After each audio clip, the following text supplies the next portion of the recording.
I'm not saying. A little Topo Chico twist of lime. Delicious.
Good evening, ladies and gentlemen. Welcome to the regular session meeting of the Leawood governing body this evening.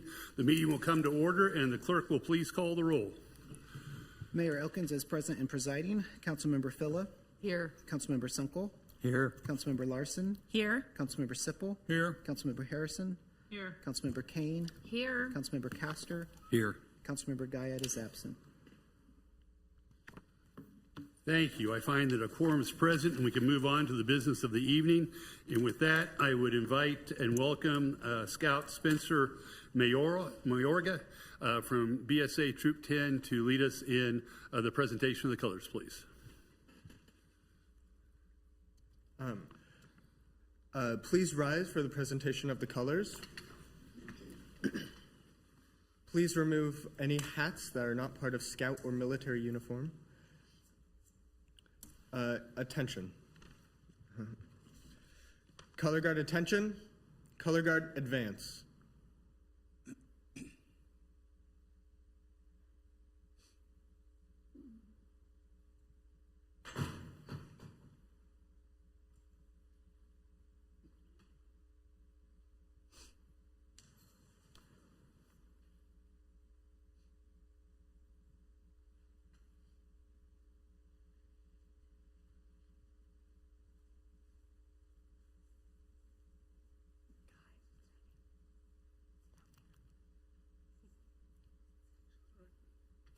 You're good. You're good. You're good. Spencer? Color guard post the colors. Please place your right hand over your heart and join me in reciting the Pledge of Allegiance.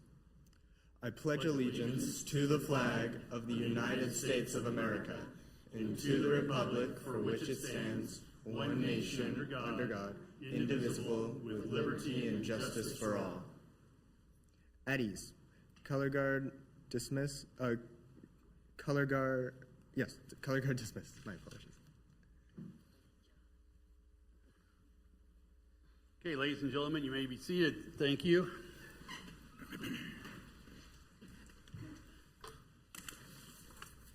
We'll take just a moment here.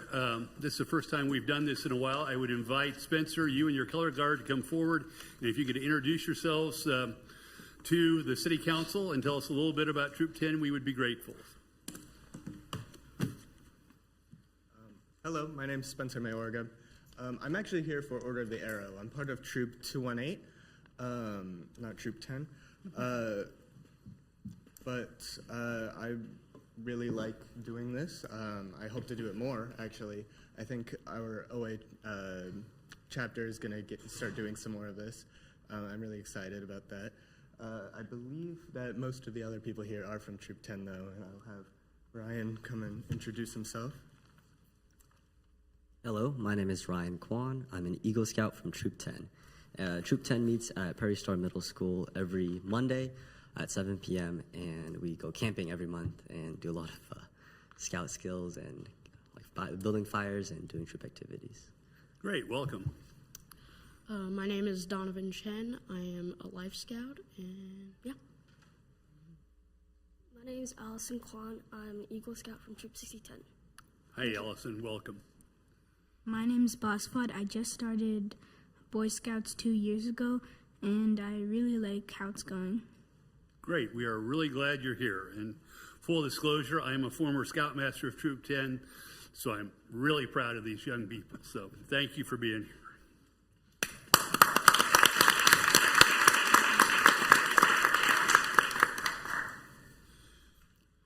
Now, we move to the agenda. The staff have revisions that they want to note to the agenda that was originally posted for tonight's meeting. Mr. Powell. Yes, Mayor, we do. Under special business, item A, B, C, and D have all been updated. Item A was updated to reflect the appropriate language for what this item is intended to do, which is to allow the Public Works Director to deviate from consultant selection related to the stormwater issue. Item B, C, and D are all related to the bond sale that occurred this morning, and Finance Director Cobby and David Arterberry are here to discuss those items when we get there. Thank you, Mr. Powell. Do you have any other changes to the agenda? No, sir. If not, is there a motion to approve the agenda as revised? Move to approve. Thank you, Mr. Sipple. Is there a second? Second? Thank you, Ms. Larson. All those in favor of approving the agenda with the changes that Mr. Powell described, please indicate by saying aye. Aye. Those opposed, same sign. The ayes have it, and the agenda as amended is approved. We have a number of citizens here this evening to speak on various issues, but I think that each of the individuals who are here to speak on specific issues that the council is taking up. So if you don't mind, we'll take up each of those, give those citizens the opportunity to speak to those issues as they come up on our agenda. There are no proclamations pardon me? Oh, I'm sorry. There are no proclamations this evening, nor are there presentations or recognitions. That takes us to special business, the first of which is item 7A, a resolution approving deviation from standard practice for consultant selection pertaining to the watershed analysis and potential improvements for the Leawood South and Waterford SMAC projects. Yes, there he is. I'm used to looking for you in a different place, Mr. Lay. We'll invite Mr. Lay from staff to present first, and after that, we'll invite the citizens to step forward that have been impacted by the rains of this summer. Mr. Lay, please. Well, thank you, and I'll be pretty quick. So with the July 1st flood that we had, or the stormwater runoff that we had significant flooding throughout the city, but the residents at right around the 12600 block of Winanga had called us back to try to get us to kickstart their stormwater project once again. And so in order to try to get that project moving along as quickly as we can, staff is requesting that we forego our standard consultant selection process to allow staff to negotiate a scope and fee with the consultant to look at a watershed-based approach for this area. And then we will bring that contract back to the September meeting to the governing body for approval. One other item to note is we did reach out to Johnson County, and there's still funding for 75% of this project through the county, which is one of the last projects that's at 75-25. Currently, if we were to pull this project and reapply at a later date, it would be at a 50-50 funding level. So this is one of those projects that we really need to get moving on if we're going to try to take advantage of that 75-25. Thank you, Mr. Lay. And if you could just to speak a little more, I think you spoke to it there for a moment, but about generally what you're hoping to accomplish with this consultancy arrangement that you wish to enter into. Yeah, so we're looking on a watershed-based approach. So we've heard some concerns from the downstream property owners about the volume of water that gets down there. And so we are hoping to work with the golf course in order to create potential detention areas or bypass in order to reduce the amount of flow to that area. Thank you, Mr. Lay. We'll have you step back and we'll hear from the residents now. This is not necessarily the order, but Mr. Hanson, I know you've organized in the past. Do you all have a sequence that you want to go through in terms of making presentations?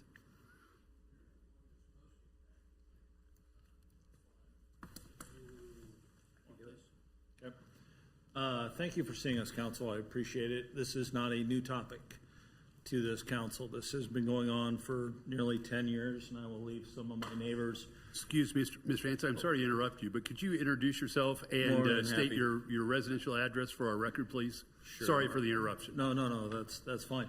My name is Win Hanson. I live at 12613 Winanga Lane. I have been a resident there for nearly 4 years.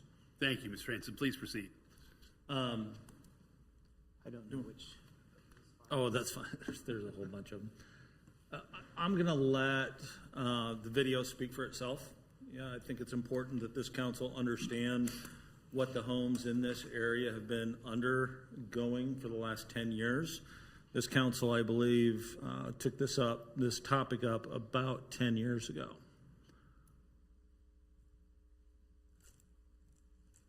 You got a medium player.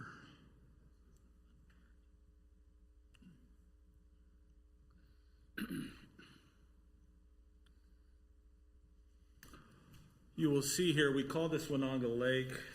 That flood that we're speaking of in July 1st, I believe it was on the news twice in two different stories. This is our street. This is about 100 yards worth of water. That is a floating van. That is not just a lake. That is watershed. That is the backyard watershed. There is no volume here, so sometimes you can hear the neighbors do it. That van is floating. What happens is this watershed goes down through this neighborhood and centers around this low point, and the volume of water is not able to be held in the way it was designed in the years it was designed. Not only that, the sinkhole has appeared because the sewers are collapsing. It can no longer bear the weight of the land that is above it, causing damage to our properties. What is happening is the sewer is rusting at its core on the bottom. You'll find different areas, and I've walked about 400 yards of this, that will collapse and start to come in. You will see pictures of where the weight could no longer bear this weight because there's no center downward pressure load that can be able to be held. There is open bottoms to the majority of this that runs 400 yards. The intent of this water is to drain down the creek, and you can see the bottoms have completely rusted out, and this water is sitting in our groundwater, underground, slowly feeding below our homes. Now, many people in this neighborhood went through this project when I moved in 4 years ago. We bought our homes because the owners told us that the city was going to do a stormwater sewer project. You may drive by my home. In the front of my home, there is a white line, which you will see on those pictures. That is from a flood from 2017 that this council addressed to fix this problem. Now, I heard that the rains have happened and the exorbitant rain that we had in the beginning of July. 3 days later, we had flood in that street. We have this happen 4 or 5 times a year. When it rains, I say to my wife, go out and take pictures of the back. This one time, we happened to have a sinkhole that dropped. You saw that watershed flow down the driveways. We have small children that live in the neighborhood. This came up and went down in a matter of 40 minutes. This council chose to move on for a safety project that was already approved. I don't know how many people currently sit on the council that were involved in that. I know that there were 2 entities, one large, one neighbor, that stopped that project in fear of retaliation and possible litigation. There's a van driver that put his van into that. He's lucky because we called 911 and people were there to help. We were lucky that the children were inside. We are lucky that nobody was standing over that. We are lucky that's not going on underneath our homes. And we do not know where this watershed is going 10 feet down. So this council is liable for the homes and the neglect of this sewer system for over 15 years as a known problem. It chose to walk away from us as neighbors 2 years ago. I appreciate the cash that you gave me for the permanent easement of my driveway, but I want my driveway gone. I need a system that will keep us safe. All of that water you saw was around my home. Every side of my home, 360 degrees. There was no way for emergency services to get to Mary's house. There is no way to get to children. That is a major route from our fire department in Leawood South. There's no way to get through there. The council has to take responsibility for what is happening to us by moving on away from us. And we're asking you to take a really good look at what can be done. If you're trying to divert a $3 million litigation threat from a golf course, imagine a $10 million litigation from a child that gets swept away, or a person that falls in the home, at their home, standing, watching water in their own yard as that collapsed underneath them. We were lucky this time. I'm not sure we'll be lucky again. Our homes continue to flood, and we need your help. We need your vote, and we need it done quickly, because guess what? It's going to start raining. You didn't see it. The tube in my backyard is restricting flow. it takes a lot less water right now to flood our area than it did before July 1st. So I'm going to yield to Dean Drennan, my neighbor. Thank you, Mr. Hanson. We appreciate your comments. Mr.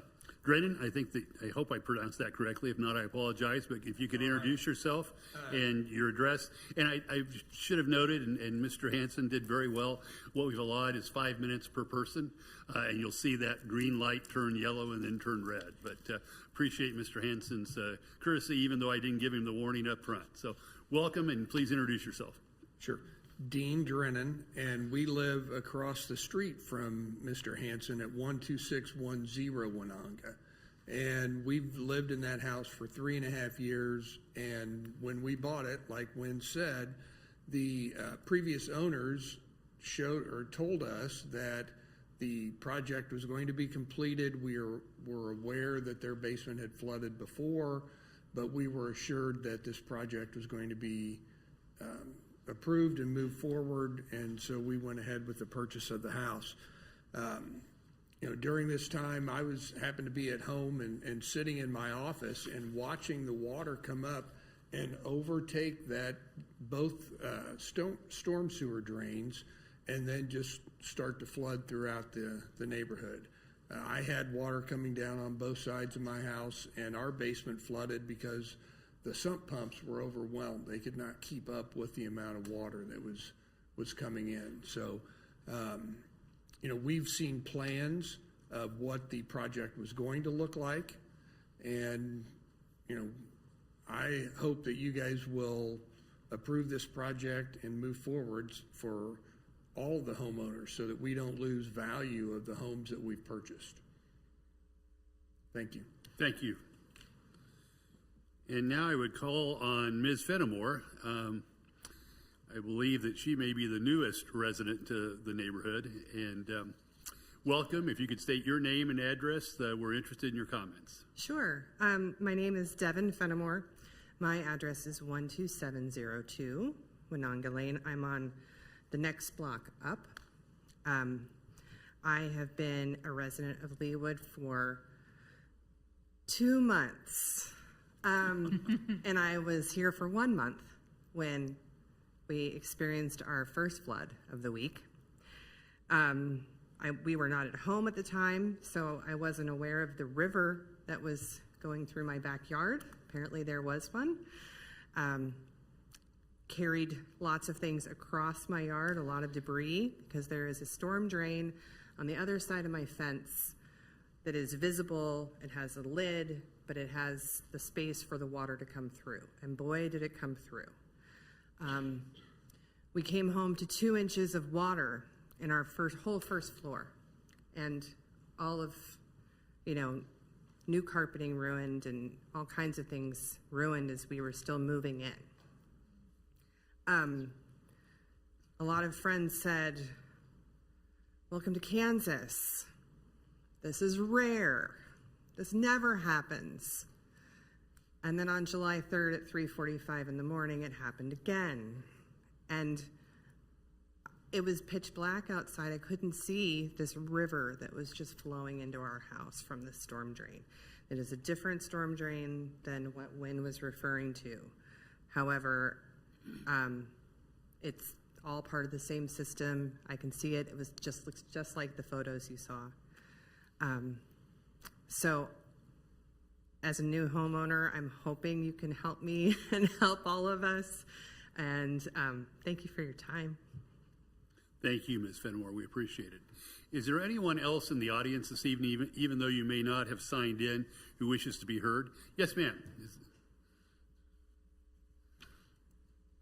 Welcome. If you could state your name and address, we'd be grateful. Mary Nagy, and I live at 12615 Winonga Lane. We've been in our home about 20 years, and my basement has flooded 6 times since 2013. A flood of this magnitude first happened in 2013, and I was terrified, like the water was higher than it even was then. So it's not a 100-year flood, it's like at least 6 times since 2013. My basement has been redone 6 times. We lost our homeowner's insurance after the 3rd claim, So all of the rest of the expense has been at our own expense.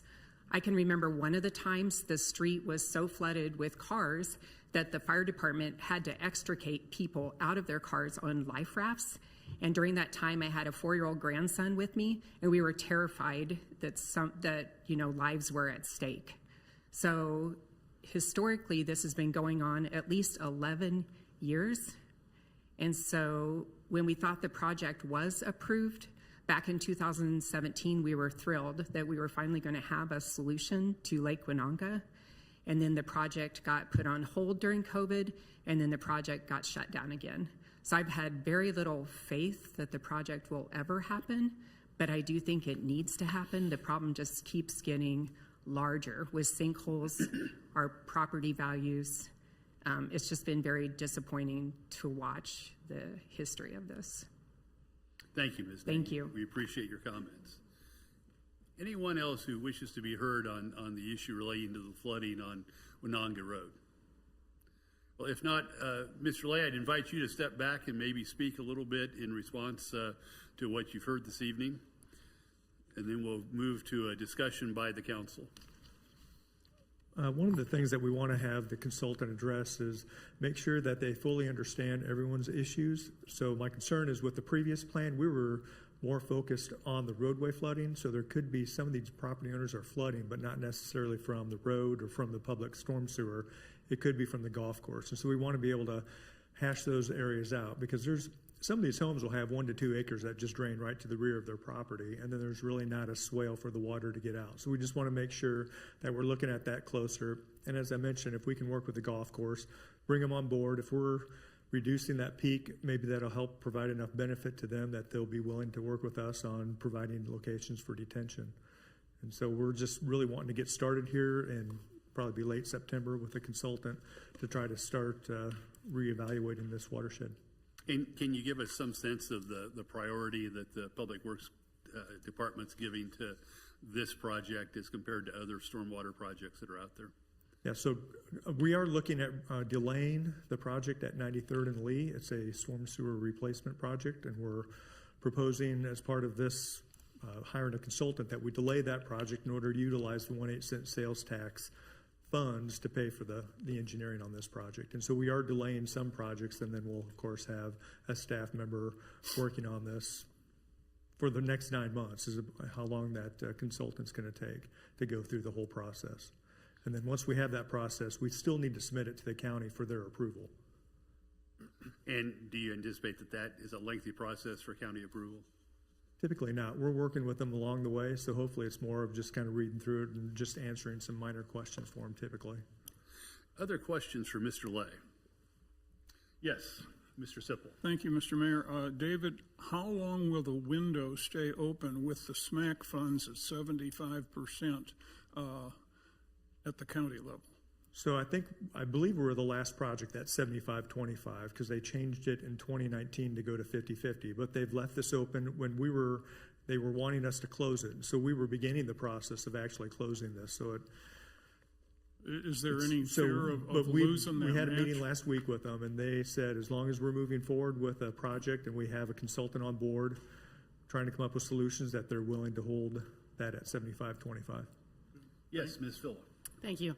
I just wanted to let David, if you could give us a bit of an overview, because some of these bigger problems is certainly recognized as to how we approach things at the end where it's flooding versus looking at watersheds, which is a shift in the county level funding because of trying to think of it in a more proactive.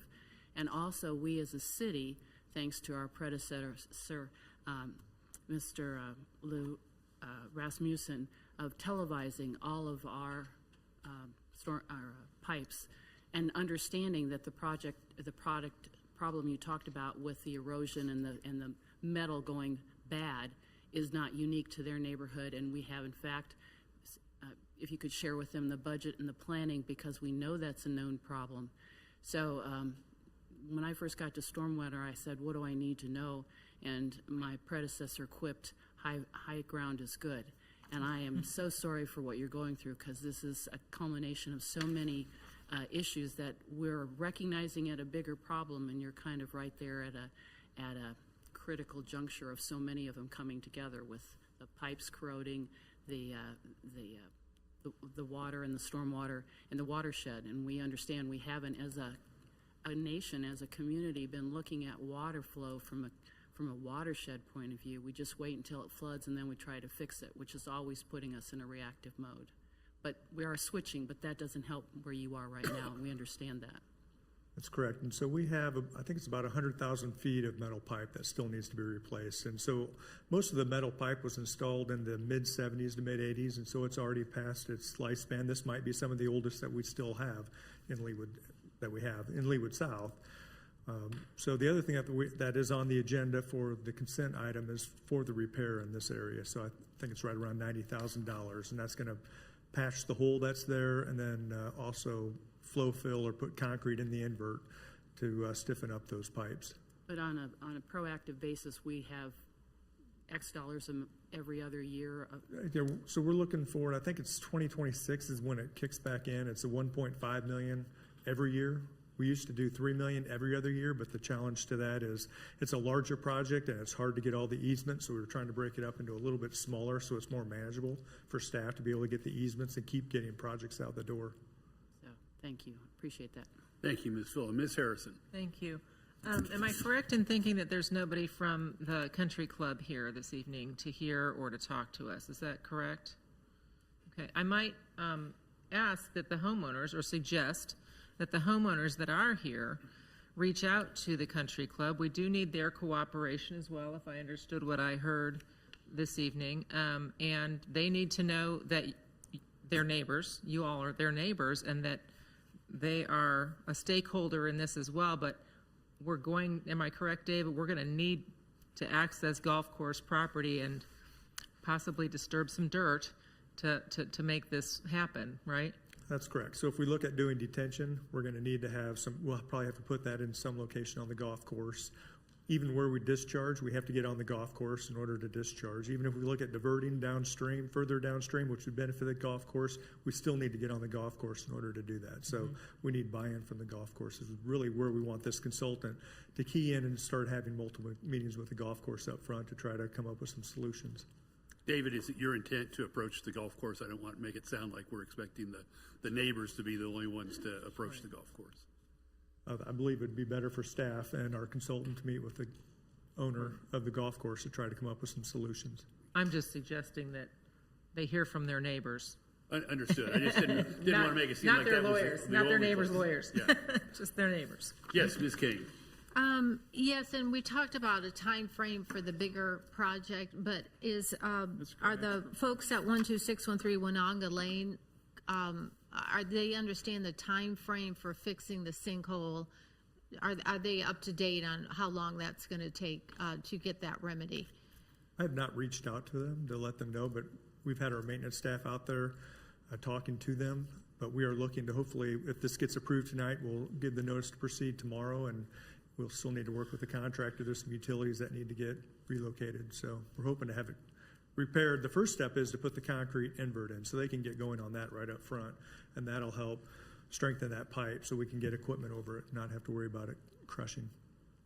And from what I understood from the narrative, that is exacerbating this other problem. So it is a Band-Aid compared to the whole, but it will help to some degree.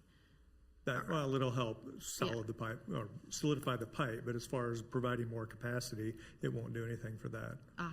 But the fact that there's a sinkhole now and it's out of, it's offset, not continue, right. It's offset. Thank you, that's the word. Is making the problem worse.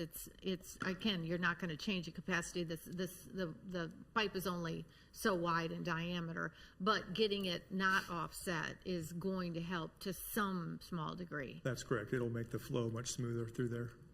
Thank you. Thank you, Ms. King. Other questions for Mr. Lay? If not, thank you, Mr. Lay, and we'll move to a discussion of the issue. As I say, the particular matter that is before us for decision right now is a resolution that approves Mr. Lay deviating from the standard practice for consultant selection in order to expedite this process and to get to work on trying to figure out the improvements that need to permanently solve this problem. So moved.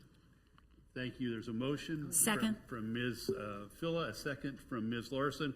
But before we go to a vote, I'd appreciate any comments that the governing body would have relative to this issue. Yes, Ms. Larson. I think it's really important that we move as quickly as possible, and starting with this resolution tonight is a great step in the right direction. These residents are really, they've suffered, and they're at the whim of Mother Nature, and I think it's our duty to help try to find a resolution, and I'm cautiously optimistic this new consultant can help, and I'm hopeful that the golf course will cooperate, but I think we need to move faster and do our best. And I was on the council in 2021, and I do apologize for not fully understanding what you guys were going through, and I hope to do better now. So thank you. Thank you, Ms. Larson. Other comments? If not, we have a motion and a second pending. All those in favor of approving the resolution to approve a deviation from the standard practice for consultant selection, please indicate by saying aye. Aye. Those opposed, same sign. The ayes have it, and the resolution is unanimously approved. Again, thank you to the residents for being here tonight. We very much appreciate your comments, and we're going to do what we can as fast as we can. So thank you. That moves us to item 7B, which is a resolution prescribing the form and details of and authorizing and directing the issuance, sale, and delivery of $14,745,000 general obligation temporary notes, Series 2024-1 of the City of Leawood, Kansas, providing for the levy and collection of an annual tax if necessary for purposes of paying the principal and of interest on said notes as they become due, making certain covenants and agreements to provide for the payment and security thereof, and authorizing certain other documents and actions connected therewith. And Mr. Cobby, for purposes of discussion, would you like us to take up both the notes and the bonds simultaneously?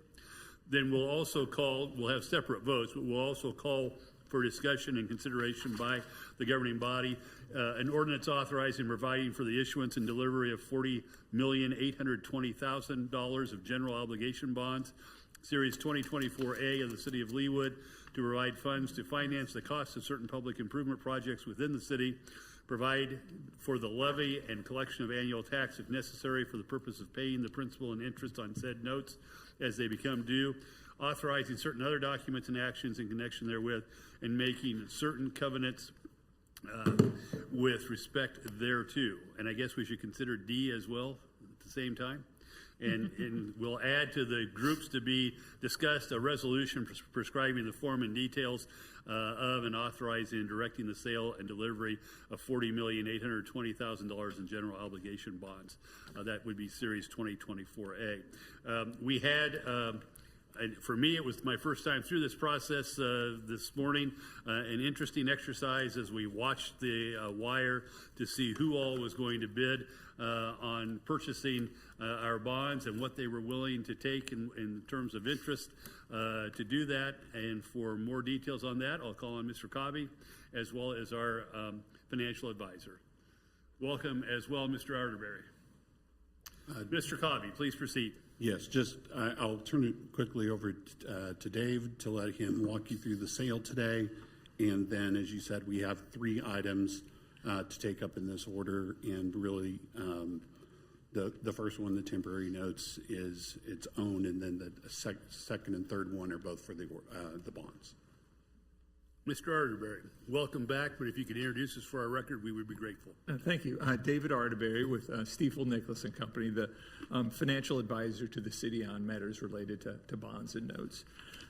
Yeah, as was mentioned, today the city opened bids for its latest temporary notes and general obligation bond issues. And tonight in front of you, you have an ordinance and a couple of resolutions that represent the final actions that you as a council will need to take related to selling the notes and bonds. Before we get into the sale results, though, I did want to mention a couple of other things. First of all, the city did go through the process with Moody's Investors Service of having its rating reviewed. And the city was assigned, again, a AAA rating, which is the highest rating you can get, and it's great news. The staff and the mayor did a very good job of presenting the city to the analysts at Moody's. One thing that I thought was particularly nice about this rating is one of the things that Moody's prepares as part of their analysis is what they call a scorecard, where they look at about a dozen or so different rating factors, some different ratios and numbers. The scorecard that you guys had this year on the rating is the highest that's ever been. That means even though you're a AAA rating and you can't get any higher, you're scoring even higher on their metrics than you have previously. So switching over to the bond market, the last few weeks have been pretty stable in the bond market, but the last few days have not been. Interest rates have dropped in the last 3 days about 0.3 percentage point, which doesn't sound like a lot, but for the tax-exempt bond market, that's quite a move. That's the biggest move downward in rates that there's been in a couple of years, which is good for you guys. And that, I think, helped to get some really good response and really good rates at the sale today. The city took bids for the $14,745,000 of temporary notes at 11:30, and we ended up receiving a total of 4 bids. The best bid was submitted by a company called Jeffries, and their net interest cost on the notes was 3.144505%. Just for some perspective, last year when the city sold its notes, it was right about 0.5 percentage point higher. And that's just, the difference is just a reflection of overall interest rates. Then at 12:30, the city opened bids for the $40+ million of general obligation bonds. And this response was even stronger from the market. We got a total of 9 bids. The best bid was submitted by Wells Fargo, and the true interest cost was I won't read all the numbers, but 3.468%. And that's about 0.25 percentage point lower than the rate that the city got last year. All of the bids by Wells Fargo and by Jeffries were reviewed for accuracy and did they meet all of the bidding parameters, which they did. And each bidder provided a good faith deposit that was delivered to the city. So everything turned out very well, and the 2 best bidders, their names have been incorporated into the documents that you'll be asked to adopt. But I'd be happy to answer any questions before you do that about the process or the results or anything like that. Thank you, Mr. Arterbury. And before we go to the questions, I want to thank you and your staff for just an outstanding job of helping us, and also to Mr. Cobby and his staff for their work on this project. Ms. Kane. Yes, Mr. Arterbury, you said our ranking, or whatever the word was higher yet, Leawood's specific ranking this year compared to where we've ever been. Do you have a reason for that, or is it something we've done differently? You know, I would have to go back and look in more detail at that scorecard, because like I said, the scorecard has about 10 or 12 items on it. And I just looked at the bottom line that said you had improved. I didn't look to see which of the different measurements you had improved on. You're just curious. I'd be interested to find out why. I think it would be good for all of us to know why. And so we keep going in that direction. Not that you can get higher than a AAA, but nonetheless, if it ends up saving the city money and we get more interest and they're fighting among themselves, that's all to the benefit of the city and our taxpayers. Yep. You mean you don't think it was the new mayor and city council members that achieved that? Well, and our new finance director and our new city manager. I'm quite sure it was. Yes, I'm quite sure. Yes, thank you. Sure. Other questions for Mr. Arterbury? If not, Mr. Cobby, do you have anything in addition that you would like to add?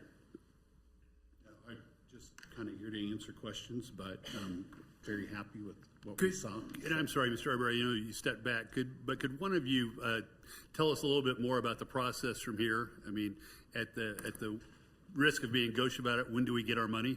That is the important part. So what happens now is you've seen the resolutions and items that are in here. So those have to be completed. We have to update the preliminary official statement, becomes the official statement as that's loaded in. It goes under review by the Attorney General's office, hopefully quickly. That's usually the slow part nowadays. And then we're closing on the 27th of this month. And so we'll get everything lined up to make sure the old bonds are paid off, new money that's coming in, and get those accounts lined up. So there's a little bit of work that we still have to do internally to get those things all laid out. But you would expect it to be before the end of the month, correct? Yeah, the 27th is our close date, and we've kind of got everything set in motion to be able to do that. So it's actually more time than we've had in the past. So I'm appreciative of that. Thank you, Mr. Cobby. Yes, Mr. Mr. Cobby, do you have invoices that are stacked up ready to pay when you get your $14 million? I mean, are there bills that we're holding that will be paid immediately? So most of the time, I think there's a couple of things that come out in the closing, but then we get some of the bills submitted as well for the closing costs, and they come in, and they're usually all there about the 27th. So we try to get it all knocked out. I'm looking at the bills for shelters and things that make up the corpus of the. Because we're paying for those out of the capital projects fund, there's nothing sitting around waiting to be paid. We don't have a cash flow issue at all. Payables. Okay. No. Thank you. That was my point. Yeah, I'm sorry. So is it fair to say that this is actually repaying us for money that we've already advanced for these projects? Yeah, if we have spent beyond, we reimburse ourselves, and then there's some that already had funds still sitting there. So it's been a little bit of there's probably 15 different versions of what status each one's in, between the ones being closed out and the ones rolling over. So yeah, it's not a cash issue. And probably this time around, it's probably more of an issue of where we will turn around and invest some of the extras that we end up with. Thank you, Mr. Cobby. Other questions or concerns? If not, I would entertain a motion to adopt a resolution approving the form and details of and authorizing and directing the issuance, sale, and delivery of $14,745,000 general obligation temporary notes for the City of Leawood, together with providing, as indicated in the agenda, for the levy and collection of additional taxes, etc. Is there such a motion? So moved. That would be Mr. Sunkel. Is there a second? Second. Thank you, Ms. Harrison. Any discussion on the motion? If not, all those in favor of adopting the resolution that I just described for the sale and delivery of $14.745 million in general obligation temporary notes, please indicate by saying aye. Aye. Those opposed, same sign.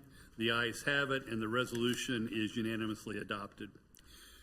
That brings us to perhaps a motion for an ordinance authorizing and providing for the issuance and delivery of $40,820,000 in general obligation bonds of the City of Leawood, together with authorization to provide for the levy and collection of an annual tax and other matters as more fully set forth in the agenda. Is there such a motion forthcoming?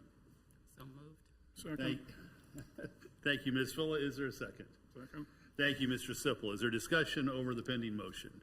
If not, all those in favor of adopting the ordinance described relating to the issuance and delivery of $40,820,000 of general obligation bonds for the City of Leawood, please indicate by saying aye. Aye. Those opposed, same sign.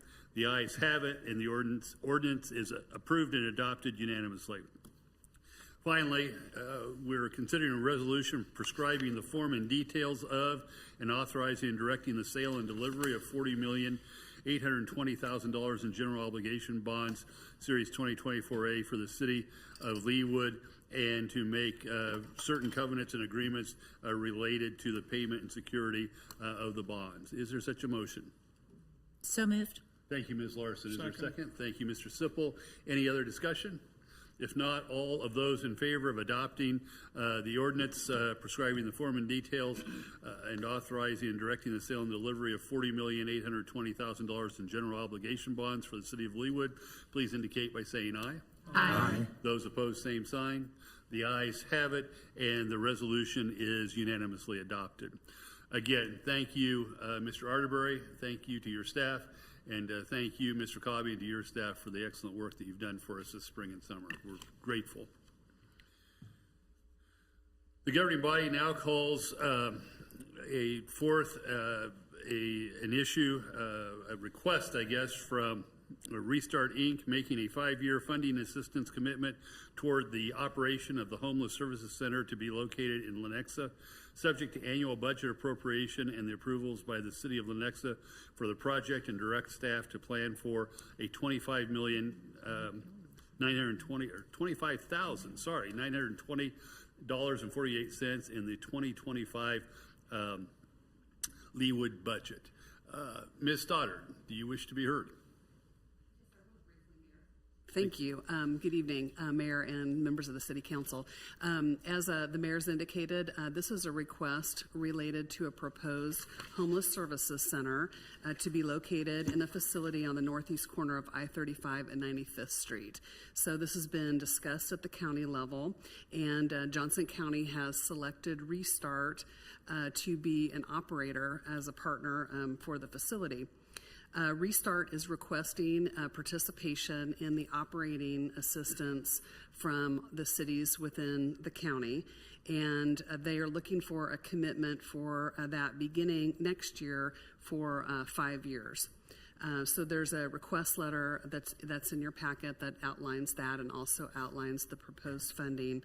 The county and Restart, we understand, are working through a special use permit process with the City of Lenexa. They would have to be approved in order to operate that facility, and I'm sure that you'll hear more about that this evening. The specific request for the City of Leawood would call for a contribution of just under $26,000 for the 2025 year. And the formula would call for a slight increase in the per capita funding contribution over the next several years. Should the governing body be interested in funding this, our suggestion would be that the direction be provided this evening for us to include that in your 2025 budget, which you'll consider at your September 3rd meeting. And then we suggest that the future commitment be subject to annual appropriation and also the approval by the City of Lenexa for the special use permit. And then that allows the consideration by this governing body during your annual budget process of what that contribution would be formally. And I know County Commission Chairman Mike Kelly is here this evening, as well as Stephanie Boyer, the CEO of Restart, in order to provide you some additional information about this request. Thank you, Ms. Stoddard. Chairman Kelly, welcome to the Leawood governing body. If you could again state your name and your business address for us and introduce your guest, we would be grateful. Well, Mayor, City Council, Chairman Mike Kelly from the Johnson County Board of County Commissioners. My personal address is 3015 West 71st Terrace, Prairie Village, Kansas. We are also at 111 South Cherry Street, Suite 3300 in Olathe, Kansas for the county. Thank you for the opportunity to be back in my hometown. I stood at this dais a few years ago for my citizenship in the community merit badge. I've lived a little bit of life since then, but it is an absolute pleasure to be back, and thank you for the opportunity to be here to express the Board of County Commissioners' support for the request of Leawood to support Restart. I'm joined today not only by Stephanie Boyer from Restart, but also the county commissioner that represents, among other cities, the City of Leawood, Commissioner Becky Fast, and we appreciate her support here this evening. We understand that this request would help fill a known community need. As you'll hear from Ms. Boyer, the point-in-time count for Johnson County, and by the point-in-time count, that is the homelessness point-in-time count for Johnson County, continues to rise. We know that this is a community issue, and that it is not easily solved, or somebody would have solved it long ago. We also appreciate that this is a unique request, but we are at a position of unique opportunity. Given the presence of state and local fiscal recovery funds from the county, as well as a willing seller of a facility, we have an opportunity to fill a void in the continuum of housing challenges that we have in Johnson County based on this housing services center. We understand that when you try to do something new and unique, that sometimes timing isn't ideal and that no solution is perfect. But we believe that this is a very good solution, something that trusts a known community partner that has worked for more than 40 years in this process, someone who was selected through an RFP process which was organized by the United Community Services, and 16 members of that board unanimously recommended Restart as the operator of this housing services center. I appreciate that the ask comes to a number of various cities, including Leawood. I feel that it's a reasonable ask. I know the question will arise, well, why not just the county? Well, I appreciate that, and I don't want you to think that the county is by any means being hands-off in this process. We are dedicating millions of dollars in one-time funds for this proposed housing services center, but also will be participating in the ongoing costs that we are suggesting that Leawood participate in. On top of that, we'll be providing wraparound services, which you'll hear more about from Ms. Boyer. That includes services from our mental health center, that is a community certified mental health center, as well as our housing services team. Kansas Workforce Partnership is here to be supportive as well, so there will be a wraparound services to help get people back on their feet and into more permanent housing. So without further ado, I'd like to introduce Stephanie Boyer from Restart. I'm here to also aid in any questions you may have. Again, thank you for the opportunity to present this request. Thank you, Chairman Kelly. Ms. Boyer, if you could introduce yourself and your address, we would be grateful. Welcome. Good evening. Yes, thanks so much for having me. Stephanie Boyer, CEO of Restart. I live at 8412 North Crawford Avenue, Kansas City, Missouri, 64153. Okay, so I'm going to share with you a little bit about the project and about Restart, and in hopes today that, you know, we are seeking a partnership in this community for the Homeless Services Center. Housing and homelessness in our community is a large community need, and it's a community issue, and it needs a community solution. So we cannot do this work without a lot of partners, and we use a lot of partners in our work every single day. So as Chairman Kelly mentioned, right, this may seem like this project is moving very quickly, and it is now, but it has taken a long road to get here, and there have been a lot of work and a lot of people behind the scenes that have been doing a lot of work to really dig deep into what specifically is going on in Johnson County and what is the actual need and what is our gap and how do we best fill it, right? So this did not just come out of thin air. This is very specific to the unique needs of Johnson County. So in 2021, UCS did a housing study that really identified unseen homelessness as a housing challenge across all of Johnson County. And that really led a group of folks to really say, we've got to dig in deeper. What does that mean, right? The point in time count that Chairman Kelly mentioned is going up every year. There's a lot of, housing costs are rising every year. There's so many things that are impacting this. So there was a lot of focus groups and a lot of study of digging into programs and data and gaps across Johnson County. And a report was completed by the Dignity Project that really identified two major things that were needed in the system that did not exist currently. And that was a non-congregate shelter for 50 adults that had capacity for 50 adults, and transitional housing for adults as well. And so there was born the RFP that really sought to seek those solutions out once the property at I-35 and 95th Street was identified. So Restart was selected, as the unanimous provider and operator, owner of this site, which we're very excited about.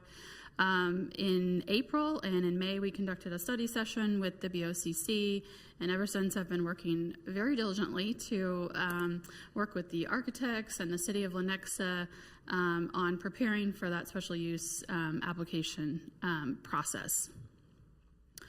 So we have mentioned a couple times now the point in time count.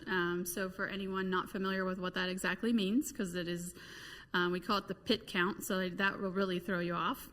But it stands for point in time count. And that is a requirement by HUD for every community across the country. If your continuum of care in your community wants to receive special HUD dollars to address housing and homelessness issues, you must conduct a point-in-time count, and you have to pick a 24-hour period in January that you're going to go out and send teams across the community to be able to try to capture information and data and count the number of people who are living in a shelter on that night and who are living unsheltered on that night. And that gives you sort of your total number. And it's very important because HUD uses that number to then determine how many funds are going to come into that continuum of care. And so what that looks like. So it always happens to be the coldest night in January when this happens. And it takes a lot of people to go out, and Johnson County is a very big county. And so it's a lot to cover. So by no means does this number actually represent the actual for sure number, right? But this is an estimate on one point in time. And so this year in January, the number did rise from 235 people last year to 250 people this year. So like all communities across the country, we've been seeing, increases. Some communities are seeing 30 and 40 and 50% increases. So you're not quite seeing that here, which is good. And this is a manageable number at this point in time, which really excites me about this project for Johnson County and for this community to really step up and be an example of how a community and a coordinated entry system is really supposed to work. And you want your system to be preventative and then be able to be responsive, right? And so you have to be doing all of those things. Again, through this data, 85% of the people were identified as single adults. So again, it's supporting the data from the last few years that's really the gap and need for this. So that's why that has really been the focus of this project. So just to back up a little bit and tell you a little bit about Restart. Some of you may be familiar and some of you may not.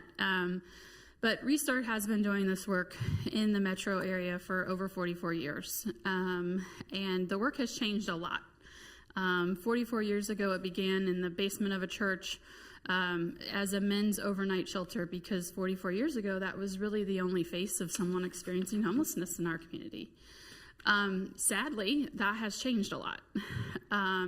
But I am proud to say that Restart's been an organization that has continually adapted and grown to meet the community need. So running all of the different programs that you see there, focused on youth, veterans, families, and adults. And so we see a lot of folks for a lot of different reasons experiencing homelessness. And our focus in every one of those programs is to help folks find a pathway out of homelessness. So we are not interested in just band-aiding folks every day, giving you a bed for the night and sending you out to do nothing and keeping you in this cycle.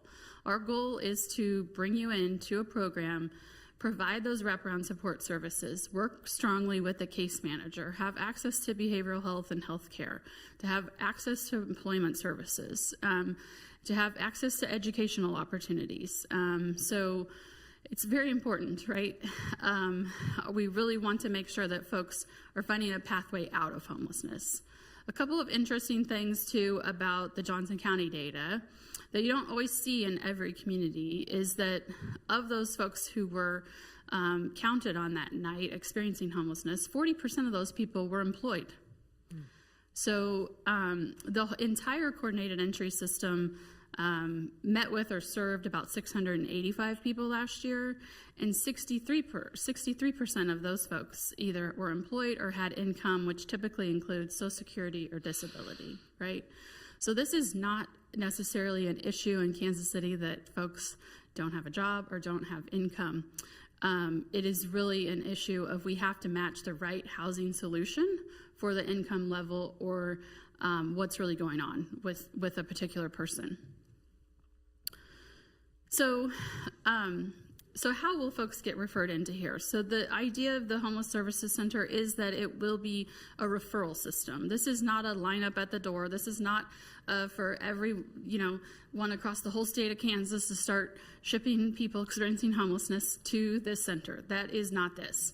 It is not what you have seen on TV or movies or even the news.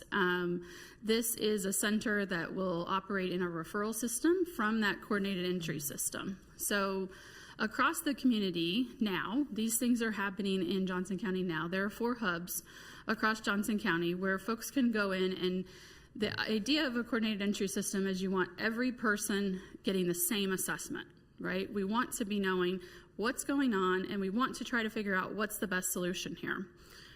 And one of the first things you want to do there is try to figure, can we divert this household or family or person out of homelessness, right? Is there a quick solution today? Because sometimes folks will come to that system that are at risk of homelessness. Maybe they're facing eviction or they just lost their job and now they're panicked. All different kinds of scenarios happen. So sometimes in that system, through that assessment, the goal is to be a mediator, maybe with a landlord. Sometimes it's a mediator with a family member. Maybe there was a big disagreement and someone kicked someone out of the house, right? There are all kinds of different things that can occur. So we want everyone starting at the same place and going through the assessment and figuring out who can we funnel out, because this is a precious commodity, right? This is a really important resource that we want to make sure it's the right fit and there's not a different type of alternative that might be better suited for that person. So folks will begin there. When you can't be easily diverted, and there are some permanent supportive housing and rapid rehousing programs and some other things in the community that folks might get referred into that from that process. But when there isn't an answer today, folks go on what's called a by name list. And so what that is a list of all those people that they weren't able to find a solution for just yet. And so they're ranked in score. When they go through this assessment, they get a number, they get a score. And so they are scored, they're on the by name list by their score. So it's not a first come, first serve. You're measuring someone's vulnerability level. And so there are certain things like maybe being a senior, a veteran, having a disability, having a serious medical issue. Things like that are going to get you more points and rise you to the top, right? And so it's really saying you're very vulnerable if you don't become housed soon, right? It's really assessing someone's risk of dying on the street is what it's really doing. If you're not housed, you are the most likely person to potentially die on the street. And so we will receive referrals from that system, right? This is meant to be an addition into that system. So we don't want to operate outside of it. We don't want to circumvent the process. Like, the point of having a coordinated entry system is to really create a strong system in our community that can be responsive to folks. So at the Homeless Services Center, we're sort of proposing 2 key features and a whole lot of services. So the first component is what we're calling the lodge, which is 50 units of non-congregate shelter. So what that means is there's not a shared room. So everyone will have their own room and their own bathroom. It is a hotel that will be utilized. So it's basically a hotel room. It has a bed and it has its own room and it has its private bathroom. That's a unique and newer way shelter strategy that's really come about since the onset of the pandemic, when living in a congregate setting became not a great idea for folks, right? And congregate shelter has always had its challenges outside of like public health concerns. It's just hard to manage a room like this with a whole bunch of cots and people, right? It's difficult for people to even focus on themselves when they're in an environment like that. So this type of sheltering really provides a unique opportunity for folks to be able to really focus on what they need to focus on and work closely with their case management and their team to resolve their homelessness. So the idea of this is that it's a 30 to 90-day stay. So once folks are in, they don't have to leave every day. No one's lining up to get in the door. No one's being dropped off. As we get folks housed, we'll request another name, we'll schedule an intake, and folks will come in, right? And it will just create this really great system. Folks will have access, we'll serve 3 meals a day. Folks can do their laundry on site. Chairman Kelly kind of mentioned a few of the partners as well. Johnson County Mental Health will be on site doing some services, Workforce Partnership, Health Partnership Clinic, and Johnson County Community College. So we're having really great discussions with so many awesome organizations across Johnson County who are saying, we want to help, we've got this, let's get folks connected. So we're very excited about that. The other component that we're proposing is what we're calling the residences, which is 25 studio apartments. We'll take 25 of the units and add a kitchenette and convert them into a studio. That will be a transitional living supportive housing program where folks could stay for up to 24 months. And so that's really important because for some folks it's going to be more difficult to solve their homelessness in that 30 to 90 days. So often a population that we really see with this struggle are seniors who are living on Social Security or disability. Sometimes they may be living on as little as $1,000 a month. And so they cannot just go afford a market rate apartment, right? They're going to need to find housing that is income-based for seniors, right? Often those have very long wait lists, sometimes up to a year or two. And so we want to make sure that there's a pathway for folks at the lodge that have worked with their case manager and done all the things they need to do, but we need more time to wait for the right solution, right? Because the last thing we want to do is take someone like that and house them in a situation that we know they're not going to be able to sustain and they're going to have a return to homelessness. So it's really important to have that sort of next step available for the folks that are going to need that. And then we'll get them plugged into that long-term solution, right, that really provides that long-term housing stability for them. So there will be an advisory and oversight board. So United Community Services is working on developing that. That will be comprised of some key stakeholders and will include community members, business owners, public safety, housing or construction development type person, and people with lived experience. So we really want this advisory and oversight board to be a body of folks who can bring a lot of knowledge and insight and help to oversee the project and help us to run interference on any obstacles that might come about. As we've been presenting to businesses and neighborhoods in the area, this has been, we've been asking them to think about joining this board because we want representation from there as well. So when we talk about community benefits of something like this, right, like why do this? Do we really need it? I think all the data is really there to support this is a real need. And like I mentioned, it's very exciting because it really is going to have such an impact into the system that there's a real opportunity for Johnson County to end homelessness in Johnson County with this project. And additional support services and additional housing, right? We've got a lot of work to still do. But the data from 1,000 places will show you that investing in housing and supportive services is the way to solve homelessness and housing instability, but also it's the best return on investment, right? It is the cheapest way that we could, keep someone housed and the benefit to the community. And so this is just a little graphic to show you from a number of data sources that will show you that it costs 18 times more if we do nothing and we just have an emergency and medical response, right? So that's law enforcement continually interacting with folks. That's EMS, taking people to the emergency room. That's folks going to the emergency room for a variety of issues because they're not connected to primary health care. And it costs 7 times as much to incarcerate folks, right?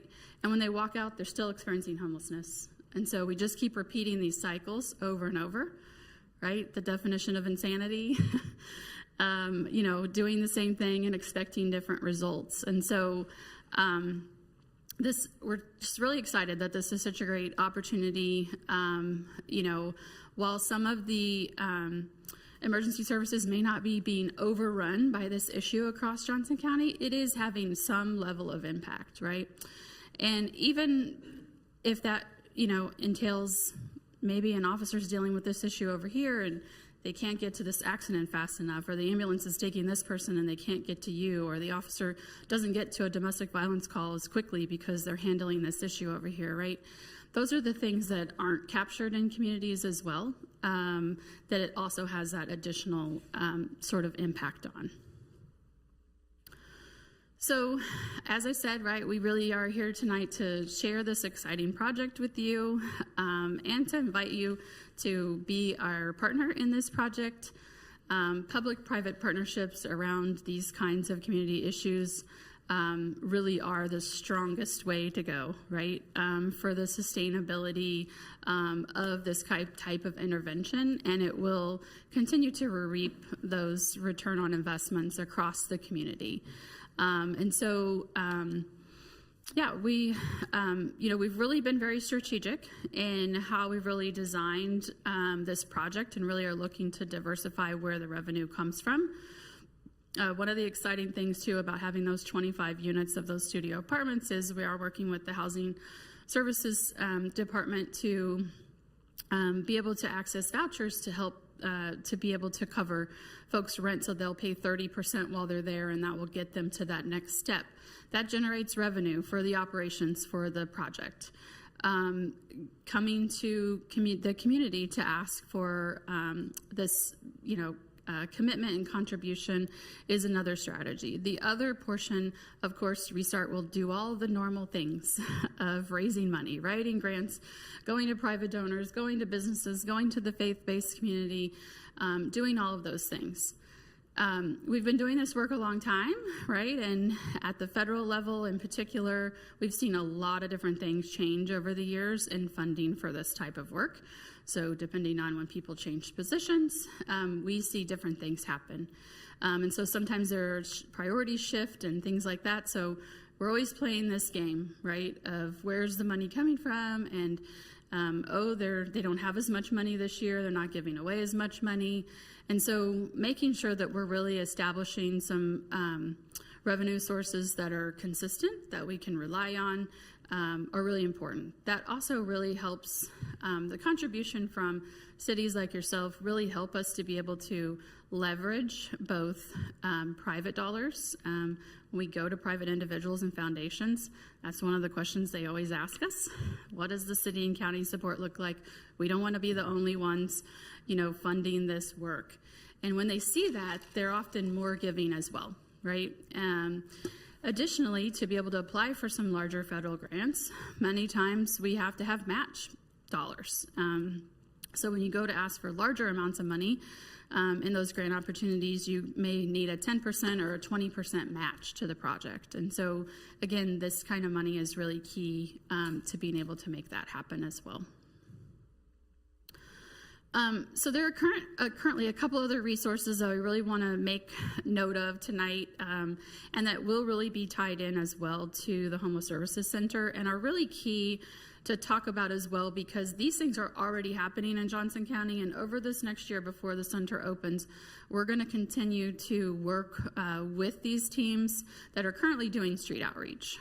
So Johnson County Mental Health has a number of street outreach workers, and they are adding at least 5 more additional staff.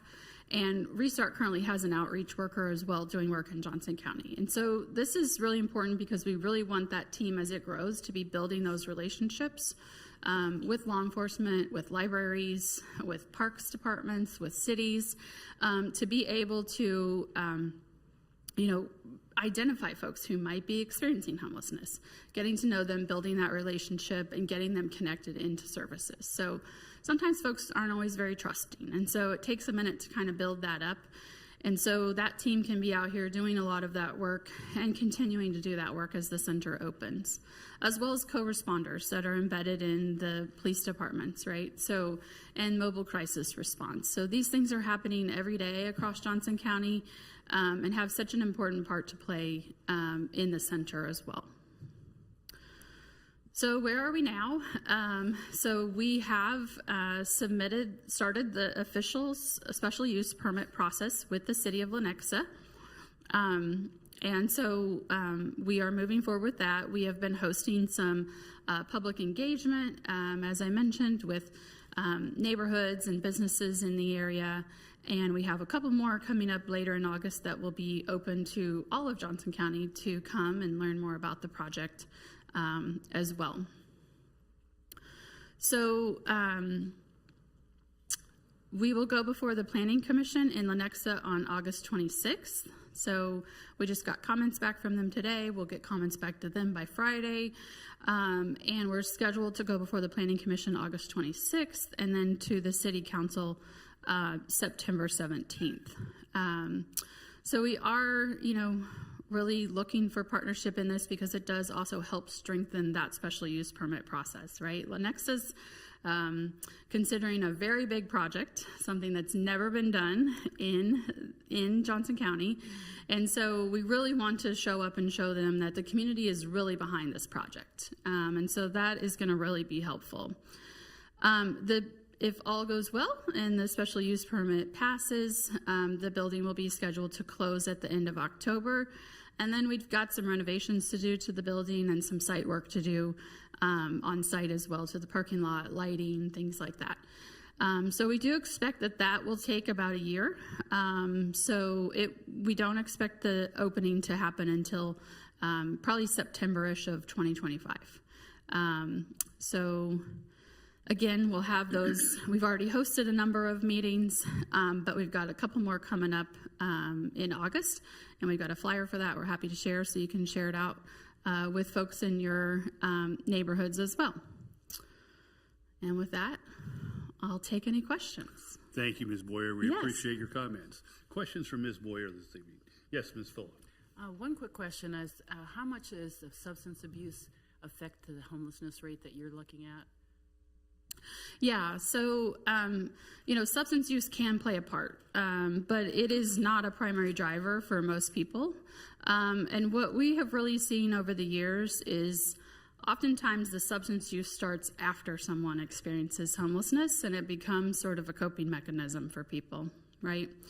And so obviously experiencing homelessness is just a traumatic experience no matter how it happened, right? And it can happen for a lot of different reasons, from death to divorce to, a major illness to losing a job to all different kinds of things. And so we often see really that the substance use starts to come into play afterwards.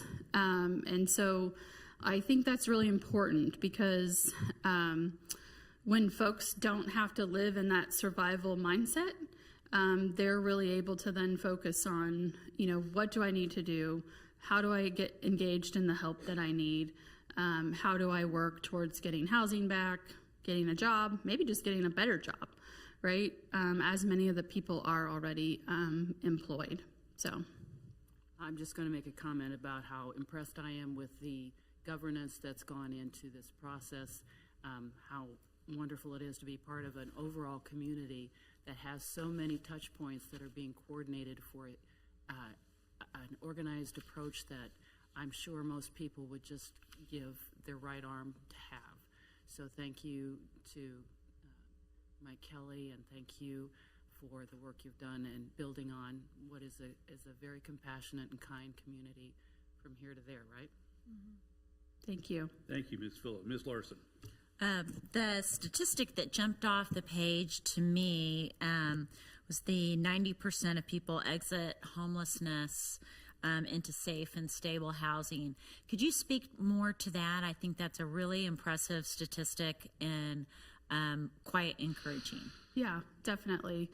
that really does come down to our approach, right? It's because, and you see nationally, if you're statistically, homeless shelters that only provide that overnight shelter option for folks have about a 30% success rate of people getting housed, right? And that's more really the people that are able to kind of get housed on their own, because without those additional supportive services and really having that place to be, it's really difficult to do that. And so I think what you see there, right, is the result of like when you do this work in the right way, and you're really providing that safe haven 24 hours a day for someone, and you're allowing them to get out of that survival mindset, because all they can think about is like, how am I going to stay safe today? Where am I going to sleep? And how am I going to eat?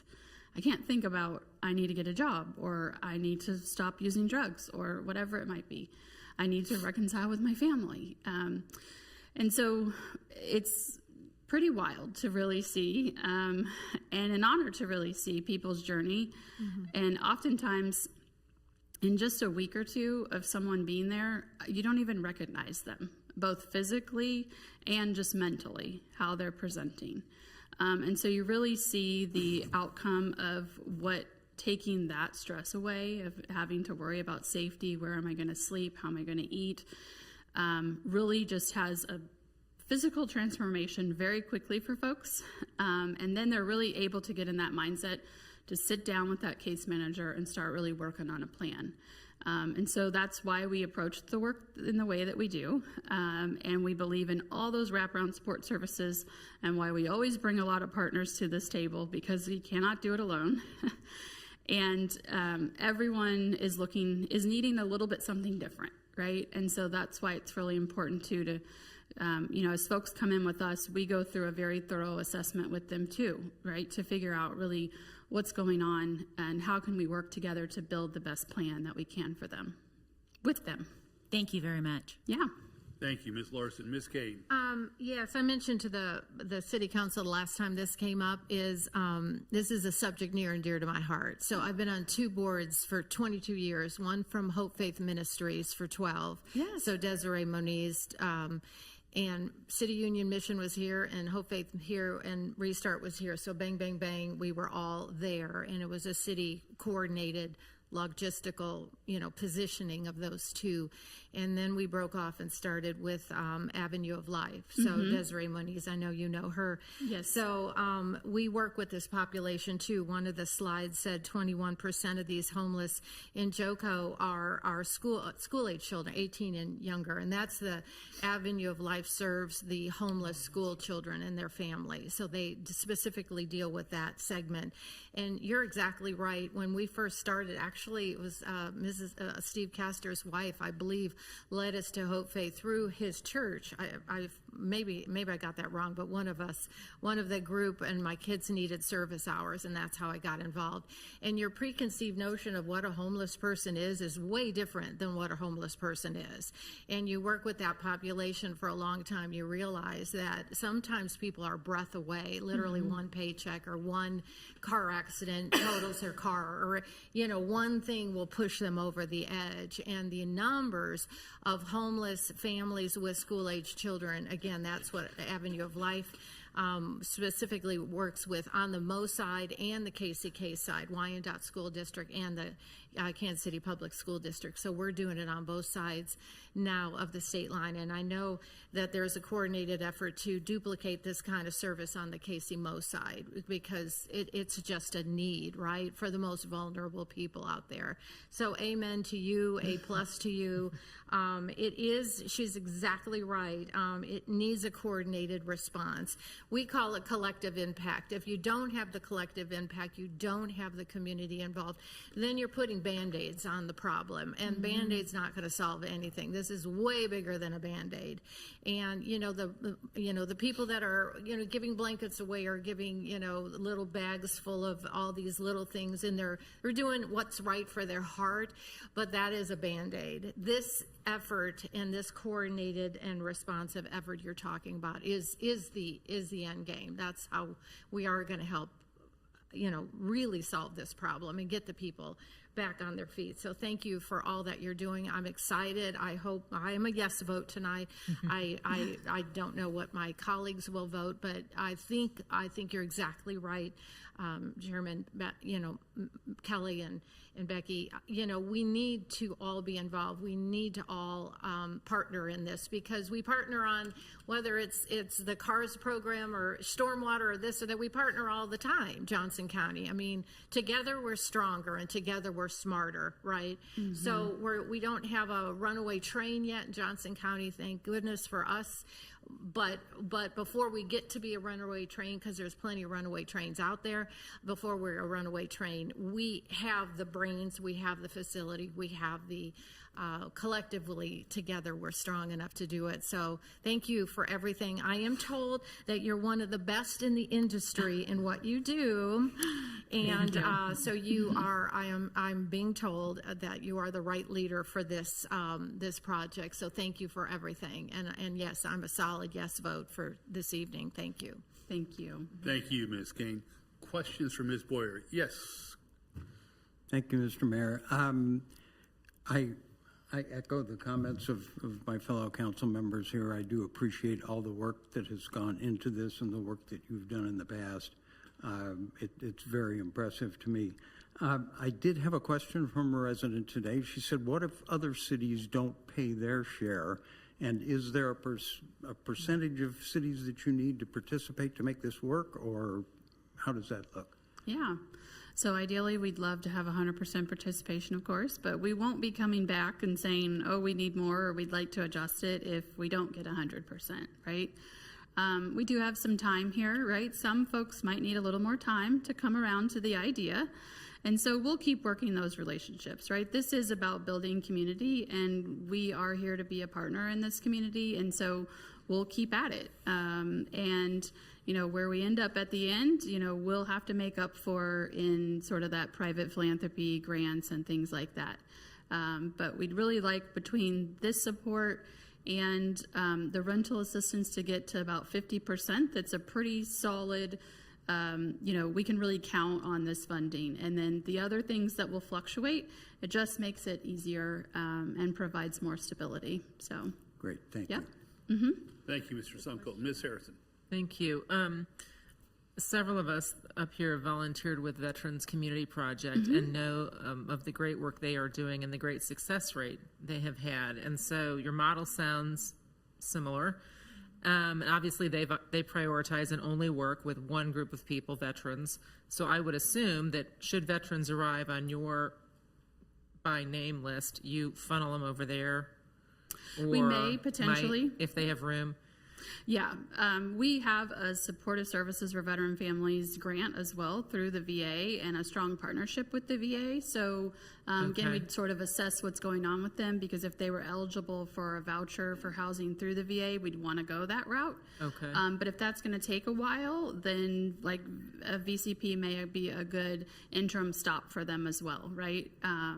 And then, of course, there are some veterans that aren't going to qualify for those things. And so it is going to be harder. And that's definitely where VCP fills a really big gap. And we do rely on their partnership a lot as well. Okay. And in terms of families, folks with young families, I know Salvation Army has a great family lodge. But when there's not your individual rooms, you will put small families in those as space allows, or are you looking at one person per room? Yeah, we really are looking to stick to one person per room and not combine families at the location. It definitely adds a lot more. At our current location downtown, we have everybody. We have youth, veterans, singles, and families all in one big building, and it brings a lot of challenges. And families kind of have a lot of unique needs. And as we're looking to go into two different buildings in Kansas City, we're looking to completely separate family shelter into its own location because we've just found it to be far more effective. Okay, so thank you for that. Yeah, I looked for that in all these great, excellent visual aids, by the way, but I just wasn't finding that answer. Thank you. Yes. Thank you, Ms. Harrison. Mr. Sipple. Thank you. Have any municipalities said no to your request for help? Not yet. Excellent. I guess some have deferred their decision. Is that what? Well, we're just really getting out there. We have a lot of presentations this week and next week. We did a presentation last week to the group of Northeast mayors, and I think overall folks felt very supportive of the project, but need to run it through all their proper channels. So, yeah. I was very interested in your PIT snapshot. There's three categories: transitional, unsheltered, and shelter. You can't help all those people all the time. How would you break down the focus that you're going to have? Which ones of those groups are you going to focus your efforts on? Yeah, so ideally what we're really focusing on is that unsheltered from that by name list, right? Because there's not an answer for those folks right now. So those folks that were captured in shelter on that night were in the Family Lodge through Salvation Army. They were in existing shelter programs in Johnson County, and the transitional were in existing transitional. So our project would focus on that unsheltered, as well as adding more additional transitional units to that bucket to be filled in with folks. And then you got 250 on that night in Johnson County, so about a fourth of them, so 75 or 60 or some number like that is your target group. Yep. How many of those can you put through your system in a year? Yeah. Well, we can have about 75 at one time, right, between the two programs. And so, you know, if everyone stays 90 days, some folks will stay a little bit longer than 90 days. So we're not like 90 days, you got to be out, particularly if someone is working a housing plan, they're scheduled to move in, but it's not for 2 more weeks or 3 more weeks, right? Like those situations arise. We're certainly not going to put someone back out on the street because a 90-day mark is up, right? So you will see some folks maybe get to that 120-day, you know, stay. So say every quarter we're turning over the 50 beds. The 75 or the 25 beds folks would stay in a little bit longer. So we'd probably only see maybe an annual turnover in those 25. So, but how many people would you put through your system? I'm kind of reading between the lines. Yeah, so I would 200 say a year if everything goes well? like 225 to 250. And if people go out into the real world with your help and they fail, what do they do then? Can they come back for a second semester? Or? So they start back at that they start back at that assessment process, right? So they're going to go back into that system, be reassessed, figure out where they are now, and you know, they could end up back there, but they'll need to start back through that process again.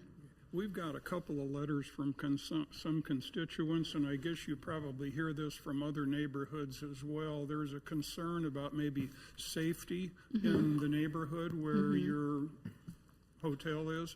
Can you speak to that as to what the neighbors around 95th and I-35? Is there going to be an increase in surveillance or more of a cop presence, or what are you going to do there to make people feel more at ease with your operation? Sure.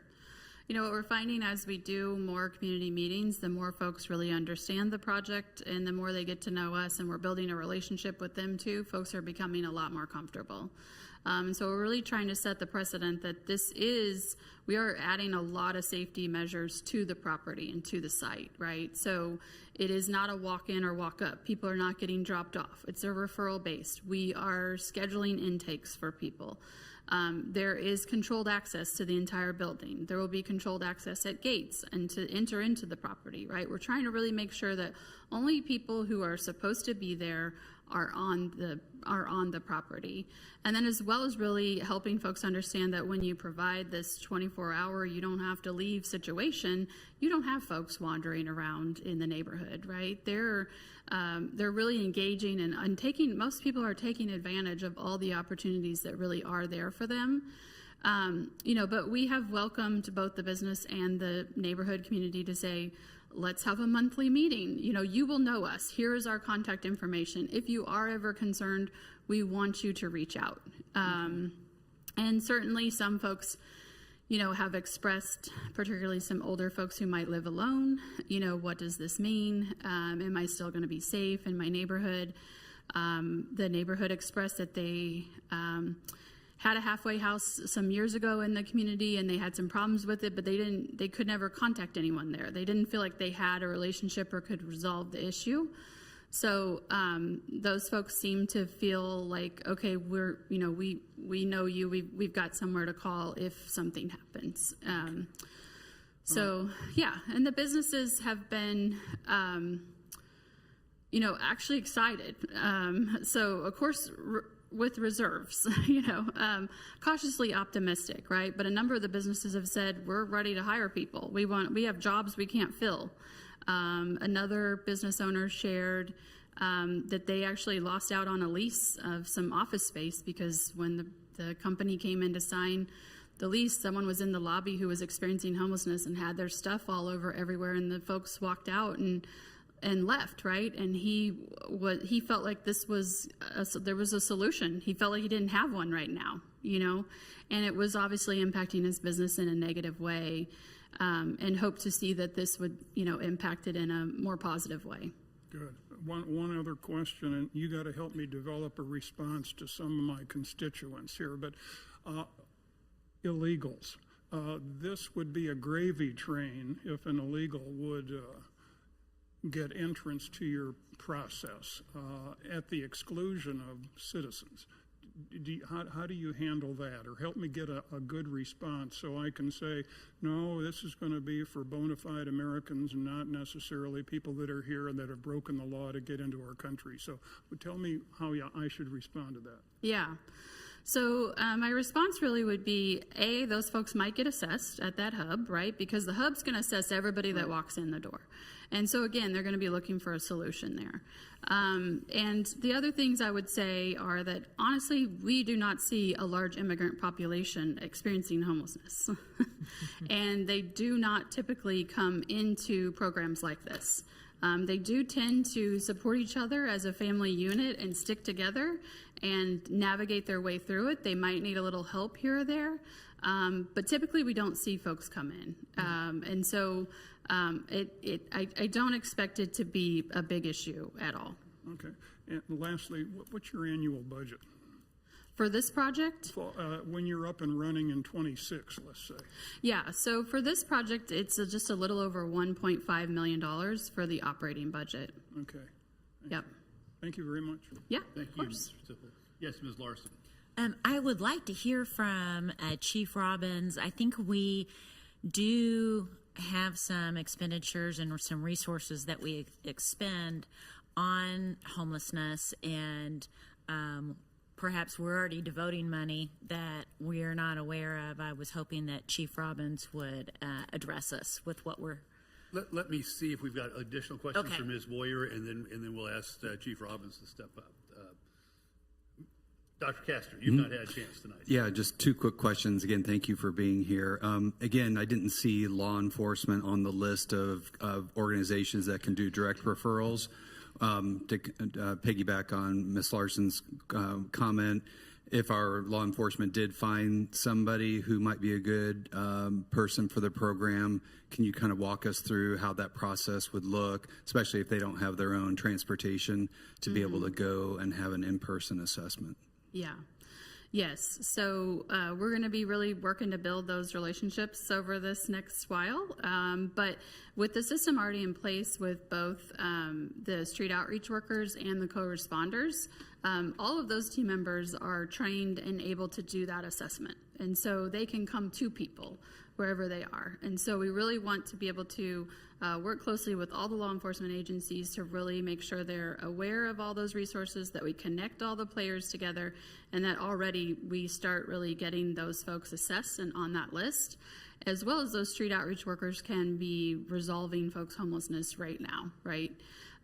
So again, we really do want to try to get this to be a working through the system, and so we'll really be working closely with them on getting folks connected into that. But then if folks are scheduled to come in, street outreach workers may go pick people up. So we may rely on our law enforcement partners when we're looking for someone, when their name comes up. That's the importance of street outreach as well, and having those relationships with law enforcement. We really, as they're engaging with folks, we do kind of track typically where do they go, where do they hang out, Do they go to a library? Do they go here? Are they usually in this park or near this area? So that we can find those folks and get them connected in. Great, thank you. And then just one other question. My understanding is that the $25,000 is meant to help support the operating expenses on an annual basis. Since, if I understood correctly, you don't expect the facility to open till fourth quarter of 25. Do you need the whole $25,000 from Leawood for 2025, or just a fourth of that since you're only going to be open for 1 quarter of the year? Yes, I think we'll definitely leave it up to cities and their budgets and how they really want to do that. I think what we're, as we get support, we'll come back to really formalize what that process looks like with folks. So, we're definitely open to that. What I think we've kind of discussed currently is sort of let's use like a sort of July 1 as like a date annually. And so that allows, folks to be able to plan it in their budget and, have those things in order. Great. Thank you very much. Yep. Thank you, Dr. Castor. I'd just like to follow up on his question to walk us through perhaps a hypothetical. So one of Chief Robbins' officers and a co-responder encounter a homeless person in Leawood. Walk us through what you see as happening, because it seems like there's a bit of a gap before they could get to be assessed. So what would that officer and the co-responder do facing the homeless person that they're encountering? Right, yeah. So the first thing that the co-responder is gonna be able to do is to see if that person's already on the by name list, right? So have access to that system. If not, they can assist in getting that assessment done and getting them on that list. There is a challenge to, just opening up for people to just drop people off, because what we don't want are other jurisdictions outside of Johnson County knowing that's like a path in and driving people to, other jurisdictions in Johnson County to say, like, it's your problem, you take care of it. There's so many scenarios depending on what's going on with that person. But the co-responders and those street outreach workers are very knowledgeable about resources and trying to find some solution in that very moment. And sometimes there isn't a solution in that very moment, and we would expect that the day this opens, pretty quickly we are at capacity. We'll just continue to rely on that system, and as we get the system really functioning, now that it has a couple of very critical missing components, it's going to begin to function much better all around. So just to make sure I'm tracking, in that hypothetical I described, in that encounter, effectively the co-responder would be collecting information and whatnot, and at that the moment of that encounter, the public safety officer and the co-responder would essentially walk away and not be able to resolve it on the spot, but they would be put into the queue for your assessment. Am I following you correctly there? Yeah, that could be one possibility, right? They could encounter someone, though, that we're looking for to bring in, right? Sure. And so they're going to say, okay, how do we get them there? They're going to contact us, and we're going to say, okay, we'll send a case manager or a street outreach worker out to pick them up and bring them in, So. And in fact, you anticipated my next question. That is, what's assuming that not all areas or counties are responding the same way that Johnson County is, what's to prevent those other agencies from, as you use the term, so I'll use it, making it their problem, our problem? Yeah. So that's, again, why we've really crafted this project, and you start by going through that assessment. You have to be assessed by that person. They're going to be determining what's really going on with those folks, which will help prevent a lot of that, because, you can't just show up and walk in, right? And so that's why we've been very strategic about, sort of how to design this, and people will learn that very quickly. We do referral only from a couple of different sources in our Missouri operation, and we don't really have a lot of folks showing up at our door or law enforcement showing up with people either, because they've learned how the system works, right? So again, it's back to why having that coordinated system is really important. There will be some bumps, and we'll have to have some tough conversations with some folks, I'm sure. But we're skilled and experienced at doing that and don't have a problem, having those conversations as well. Thank you, Ms. Boyer. Ms. Fuller, I believe you had a question. Just one thing you mentioned in your earlier comments, that sometimes you have an immediate solution for when you're doing the assessment.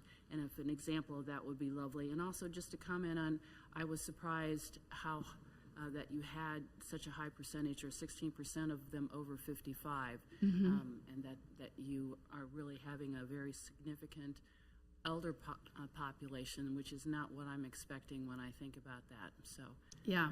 appreciate your tapping into where the children's and family systems, that's already occurring as well. So it's good to see that you might hit that number with that 23% based on the turnover and et cetera. So so when you said sometimes you have an immediate, how might a case study like that work? An immediate, Well, you said there's an immediate answer, so they don't even have to get an assigned name. They've got an answer as they go through the assessment. Yeah, so as they go through that assessment, right, you're figuring out, like, okay, for instance, like a veteran. So if a veteran comes in and we determine they have veteran eligibility, our SSVF team has a bag of money that's ready to go to put them in a hotel, to work with the VA to get that housing voucher, right? There are very quick solutions, particularly for that population, that we wouldn't necessarily, now there may be times where we may need to put them in something like this, but there are other resources that we would want to tap into first, right? And get that one taken care of with that and leave this one open for somebody else. So that's just sort of one example, and there are different programs like that out there that folks will, qualify for. And we have seen, to your point about the seniors, since the onset of the pandemic, we have seen not just locally, but across the country, an increase in seniors and families, as Ms. Kane mentioned as well. So, and what is it about the pandemic that tipped them over the edge? I think just a lot of people were living on the edge prior to the pandemic. And they were making those decisions about what to pay and what not to pay. And then as things have just continued to evolve and prices of everything have risen and our seniors are facing health issues, we often see seniors experiencing homelessness because we have several people actually living with us now in shelter who are seniors who lost their home because they have cancer and they're going through chemotherapy treatments, and they got to a place that they couldn't afford the transportation and medications and their rent. And so they had to choose, right, between trying to save their life and having a place to live. And it's pretty heartbreaking to see folks living in an environment like that while they're battling such a difficult disease, So I know we can do better in this community than that. Thank you, Ms. Boyer. You can step back. We may have an opportunity for you to speak again, but Chief Robbins, Ms. Larson had some questions and thoughts that you might be able to help enlighten us with. Sure.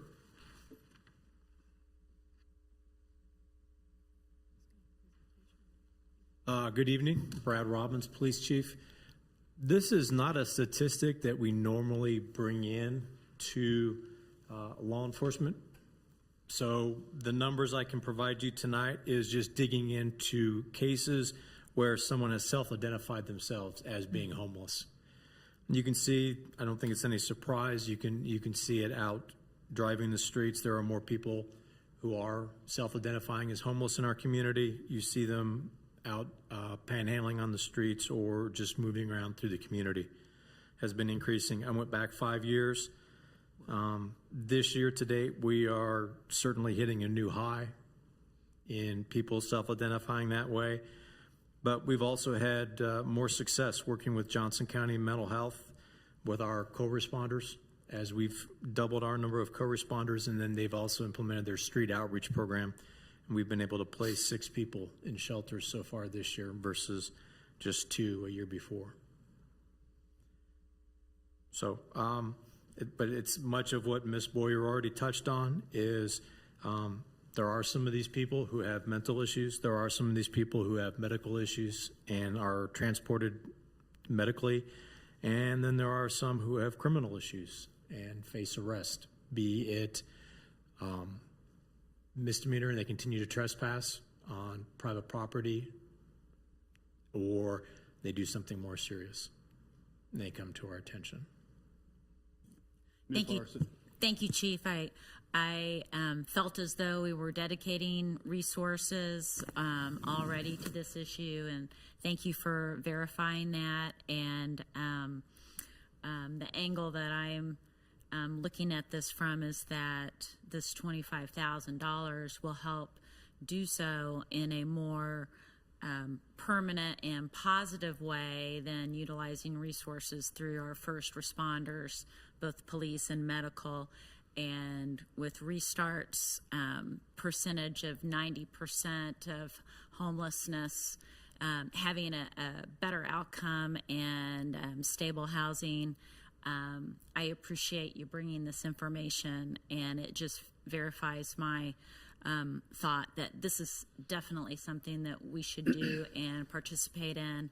And to piggyback on Councilmember Kane's comments, my additional thoughts are that our county has been such a wonderful partner through CARS and through SMAC for our streets and for our stormwater, and our trusted partner is asking for our assistance in a really, I think, a really big, I want to say audacious goal of solving homelessness in our county, and it's to be applauded, and I think we should be part of it.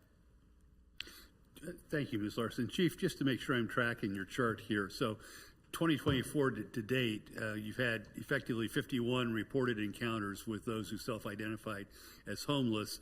Do I understand correctly then in 16 of those 51 instances, the action was taken, and in the remainder, no action was taken?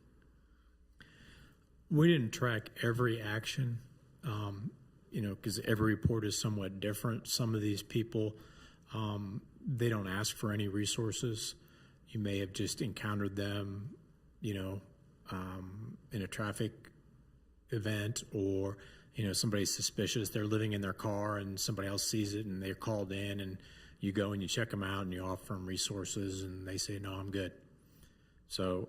No, and that makes sense. What I guess I'm looking at the other side of it, that in 16 of those instances, there was some action taken. Yes. Right. Yes, in those that are listed, there was some other action that we had to take. Yeah, thank you. Other questions for the chief? Thanks, Chief. You can step back. I will note, and I appreciate the patience, that one of our participants tonight had signed in because she wished to address the governing body on this issue. I would invite, and I apologize if I mispronounced your name, but Linda Signer, step forward. And if you could introduce yourself and your address, we would be grateful. And as I mentioned before, in public comments, we generally allow 5 minutes, and you'll see that little light in front of you turn yellow when you've got about 30 seconds left to go. Okay. So please, welcome to the Leawood City Council. We appreciate your being here. Thank you and good evening. My name is Linda Sainer, and I live at 8017 Meadow Lane in Leawood. And I'm here tonight as a resident of Leawood, but I also represent the Good Faith Network. And it's a Johnson County interfaith group composed of nearly 30 congregations across 3 faith traditions that advocates for proven solutions to our community's most pressing problems. This past May 7th, over 1,500 people of faith stood shoulder to shoulder at Church of the Resurrection to champion ending homelessness in Johnson County. This fall, hundreds will gather for Good Faith Network's small group listening sessions held across the county, including this city, to hear about our community's hope for and commitment to ending homelessness. Tonight, you consider making a financial investment in the Homeless Services Center that Johnson County needs, a center that will be permanently and centrally located, open year-round, professionally staffed, offering physical security and stability to a group of residents who are too often overlooked. This center has been a long time coming and has become undeniably necessary. As you've heard, on any given night in Johnson County, there are 250 homeless people, and that includes tonight. And this is happening in the largest and wealthiest county in the state of Kansas. This center will be a critical tool in ending homelessness in our community. I know there's a small group of highly vocal opponents of the Homeless Services Center. As an organization able to mobilize hundreds every year for issues such as ending homelessness, creating affordable housing, and addressing mental health crisis care, please know we represent a bigger voice, a more unified voice, who believe in the promise of Johnson County should apply to everyone, not just a few.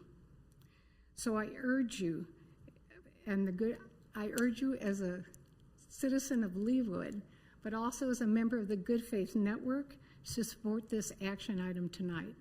Thank you. Thank you, Ms. Sainer. We appreciate your presence, and we appreciate your patience with us tonight as we got to you. So, thank you. Is there, this is an unusual procedure, but I will ask, is there anyone else in the audience tonight who wishes to be heard on the application for the city's funding or commitment to fund this project? If not, Ms. Boyer, Chairman Keller, is there anything else that you wish to say or be heard? No, just to say thank you for considering the opportunity. Thank you for the diligent and reasonable questions. But then just one more thing to consider that I didn't mention earlier. The voice of the community together speaks strongly. Mm-hmm. And so when cities come together with the county and we have multiple layers of government together, we're able to leverage more private, philanthropic, parochial support for this project and get to that ultimate goal of hopefully ending homelessness in Johnson County. So thank you very much. Thank you, Chairman Kelly. You did remind me of one question. I won't let you get away quite yet. It was reported in the press today that Edgerton had made a negative decision and also that Prairie Village might well be voting this evening. Are those both inaccurate? I think Ms. Boyer said that as yet you didn't have final decisions from any of the cities that So we have not received a word from Prairie Village. We were there earlier this evening to hear from Prairie Village. I have not checked my cell phone to see what the result was, but given their quorum issues, I don't think they're going to take binding issue tonight. What we did hear back from the city of Edgerton was they were going to await more information at this time, that they had not committed yet to contributing their per capita share. Okay, thank you. Appreciate that. Yeah.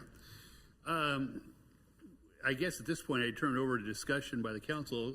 Mr. Sipple. I had a question for Chairman Kelly, and this may be something that's a little beyond what you were planning on tonight, but taking the hotel and the restaurant and going and deeding those over to a not-for-profit, the county's going to miss out on some property taxes. Do you know what that number is? No, I don't know the number offhand. And frankly, the city of Lenexa is the one that's probably going to lose the most revenue on this. And so, their partnership here shouldn't go unnoted. To have this solution for our community, it's going to take skin in the game from everybody, counties and cities together. Thank you. Yeah. Discussion from the council. I'd like to move. Ms. Larson, I think it looked like she was about to say something. No, I was going to make a motion to approve the resolution. I'll let Ms. Phila go first then. I'd like to make a motion that we appropriate the requested amount of $25,920.48 in our 2025 budget to support this project that's a countywide, and if we get to be the first, good for us, and I hope many more people follow, and I look forward from a year from now doing a ribbon cutting and celebrating the success. Thanks, Ms. Phila. Ms. Larson? Second. Thank you. Is there discussion of the motion? If not, I would ask all those in favor of the motion by which the City of Leawood or the council will direct myself and the city administrator to advise Restart in the county of our intention to support this project with an appropriation for the 25 year for the approximately $25,000 with a further commitment for outgoing years, dependent, of course, upon appropriations for each of those years. Is that a fair summary of your motion? Well done. Thank you. Any other discussion? If not, all those in favor of adopting that action, please indicate by saying aye. Aye. Those opposed, same. The ayes have it, and the governing body unanimously supports. Chairman Kelly, I know you have a lot of places to be, and we appreciate that you spent the time with us this evening. Well, no, thank you for the honor. And again, let me express my pride in my hometown for your leadership in this effort. Thank you all very much. It's great to be from Leawood. Thank you. Mr. Chairman and Ms. Boyer, we appreciate all the work that you've put in and all the work you're about to put in. So thank you again. Mayor, if I may interrupt, we need to go back a couple of items for a procedural move and do a roll call vote for the ordinance related to the bonds. All right. Thank you. Better late than never. And I have the motion as Ms. Villa and Mr. Sipple. And this is on the limited to the bonds, correct? Yes. Okay. Just the ordinance. So we will call for a roll call vote back to, I think it was item C on the special items agenda here. The clerk will call the roll, please. Councilmember Phila? Aye. Councilmember Larson? Aye. Councilmember Sipple? Aye. Councilmember Kane? Aye. Councilmember Castor? Aye. Councilmember Harrison? Aye. Councilmember Sunkel? Aye. And Councilmember Guyot is absent. Thank you. I have it as a unanimous vote, Yes. 7 in favor with 1 absent in favor of the ordinance. Thank you. Thank you for bringing it to my attention, Mr. Powell. That now then brings us to the consent agenda, but before we do so, we've been at it for about a couple of hours here. I would take a short adjournment, maybe 5 minutes for people to stretch their legs and stretch their backs, and we'll come back to finish the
school.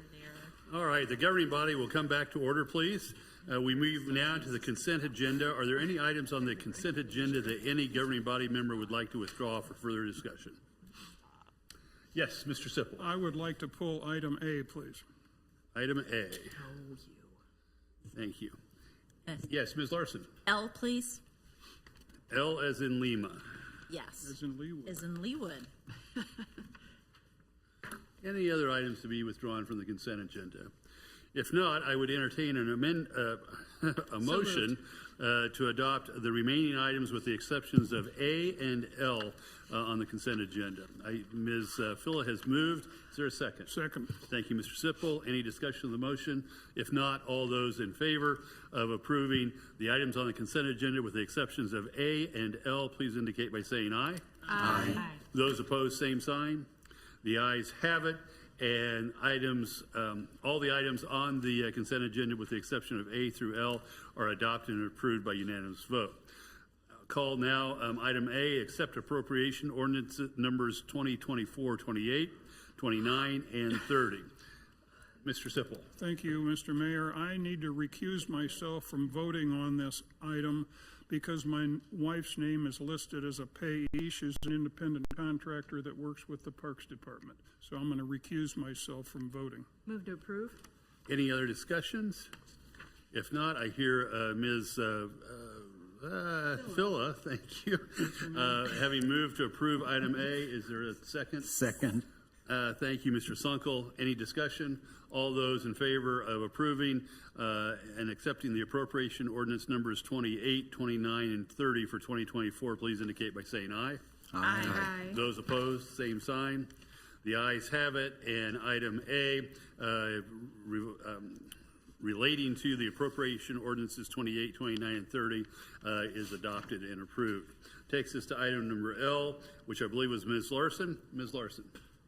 Yes, item L is the requested expenditure for the irrigation for the reaching art piece.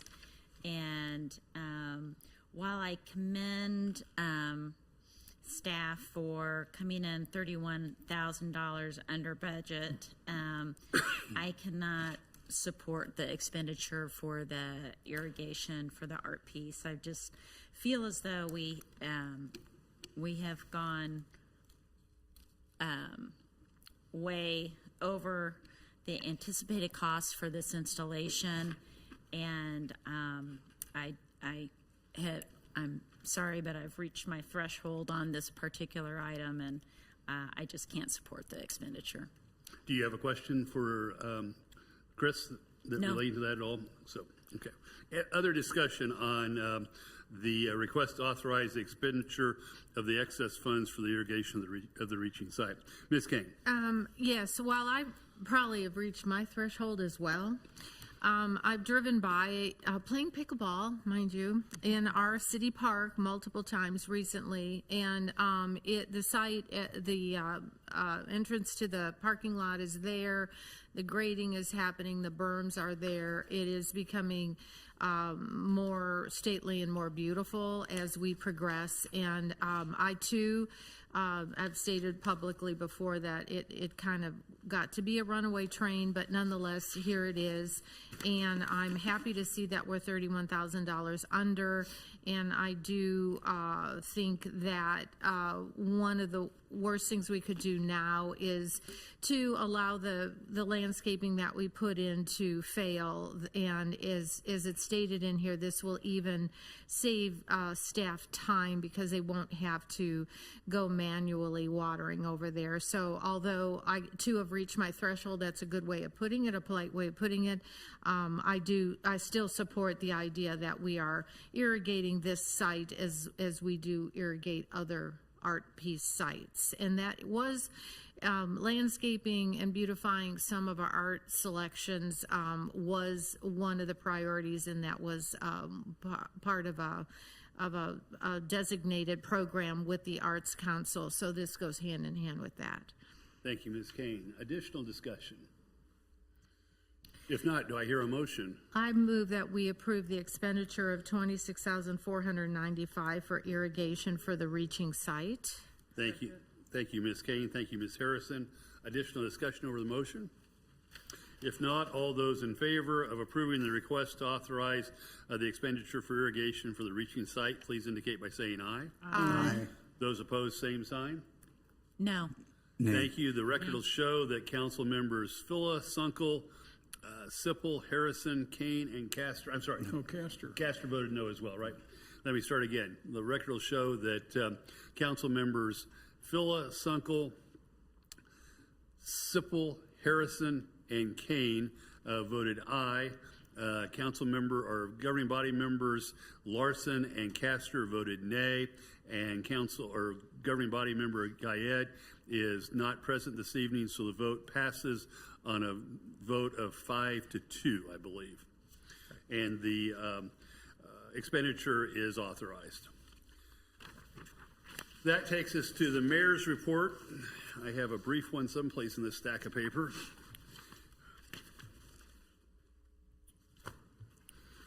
Sorry. These have gone away from me a little bit here. Well, I thought I had one.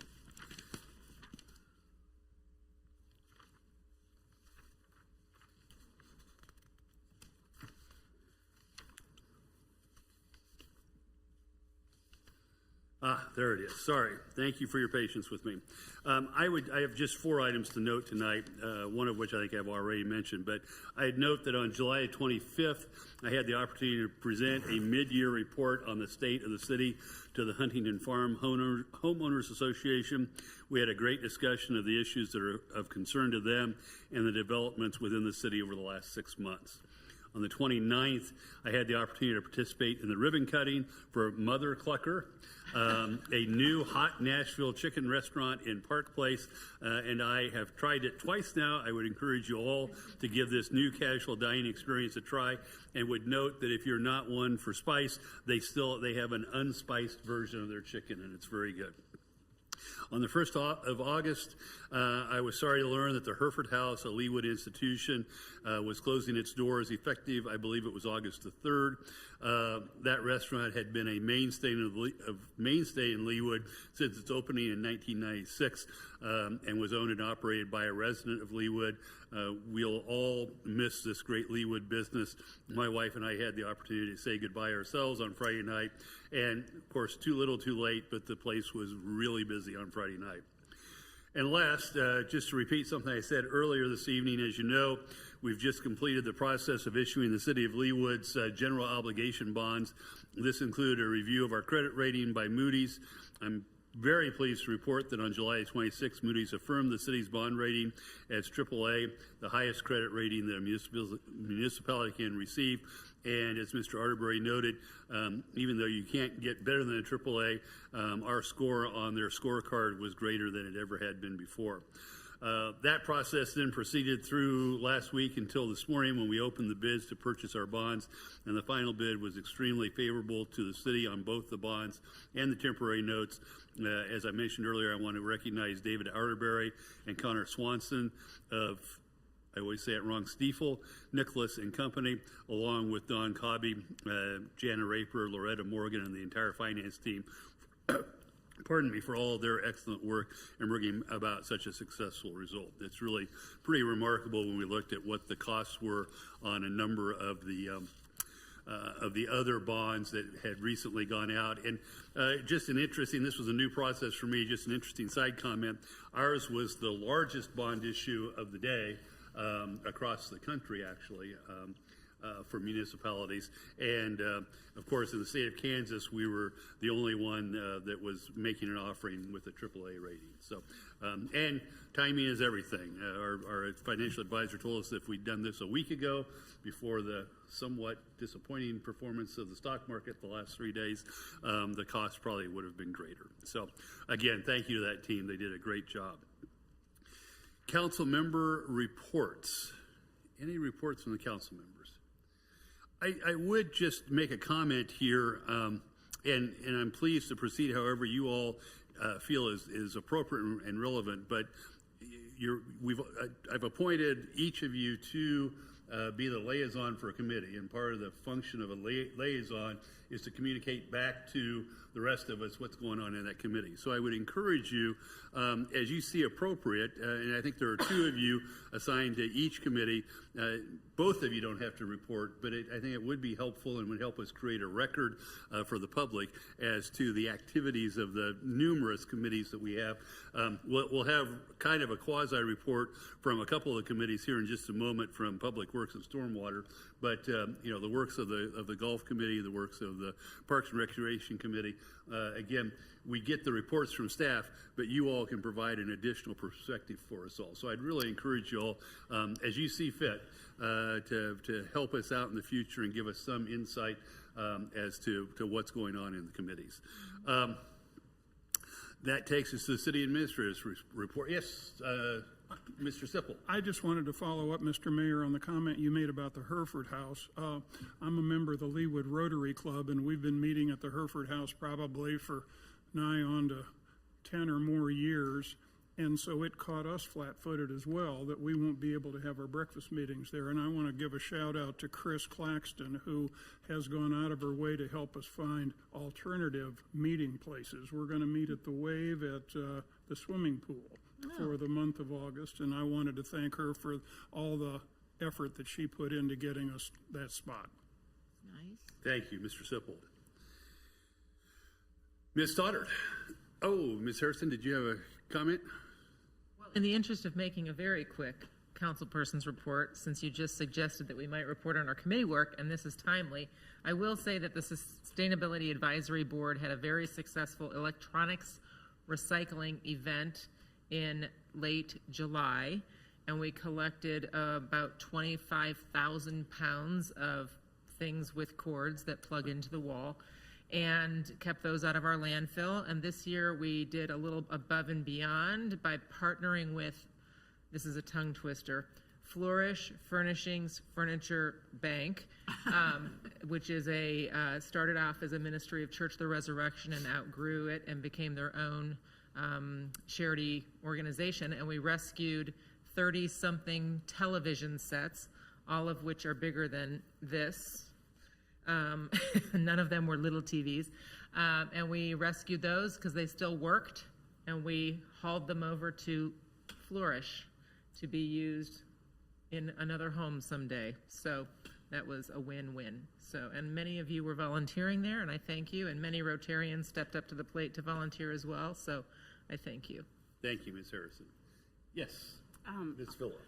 I'm on the Historic Commission, and I would just mention they had a meeting recently, and they were everyone was very excited about the city's approval for the Veterans Plaza, and they were talking about the meetings that they were going to go forward with and the time schedule and how the staff had been so accommodating to help them coordinate through the planning process, getting it back to us.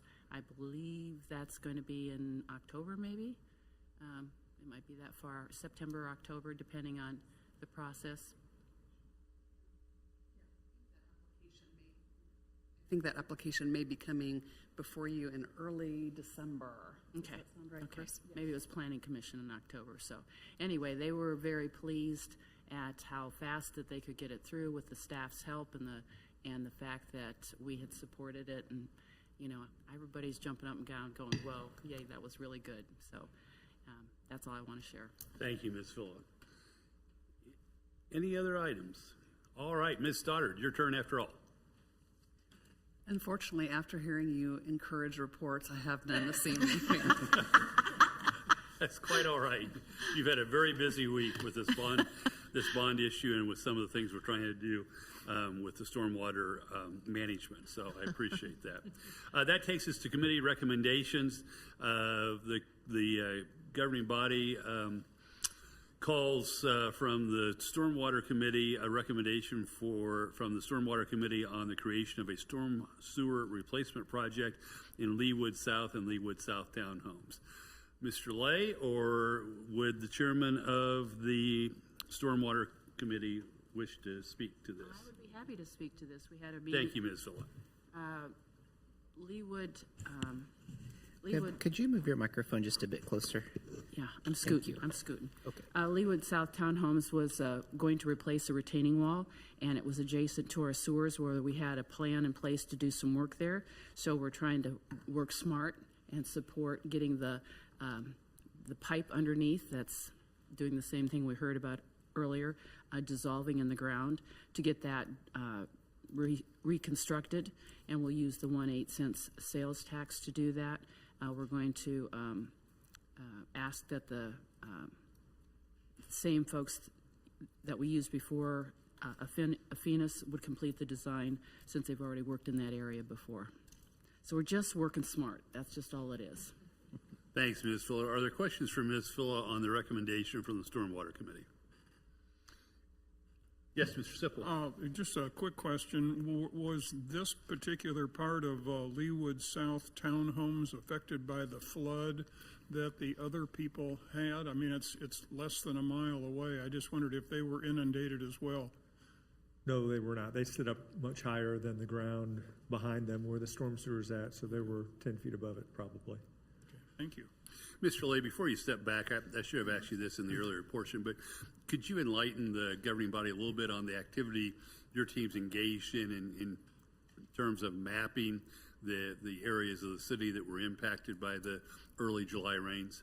Right, well, we were going to have a stormwater committee last week, but we lost our quorum at the last minute. So we do have a map that's available that I could mail out that identifies all the flood complaints that we received throughout the city on July 1st. And so when we have rain gauges also shown on the map that shows the intensity of the storm. And so we could share that with everyone. And then also we have a spreadsheet that's tracking all the issues and then how we're going to try to resolve those, or if it may go into a much larger project. But you'll be taking that to the Stormwater Committee first, and then That's going to go to Stormwater Committee probably next month. Perfect. I guess the end of this month. I appreciate that. Bless you. Thank you. Yes, Ms. Phillip. I want to go ahead and ask one question, because, I mean, I was literally walking out the door when I read the message, but at Lee Boulevard, where Brook Beatty Park was, the creek that's over there that starts at 85th Terrace, and there's a home under construction, it looks like the creek is gone. Did that contribute to the flooding overflow off Lee Boulevard? That location frequently overtops Lee Boulevard there. So I think it's like a 10-year storm up there, and that's all it takes. The channel is real small. It's not very deep, and so it does cross over Lee Boulevard. That's one of the major issues.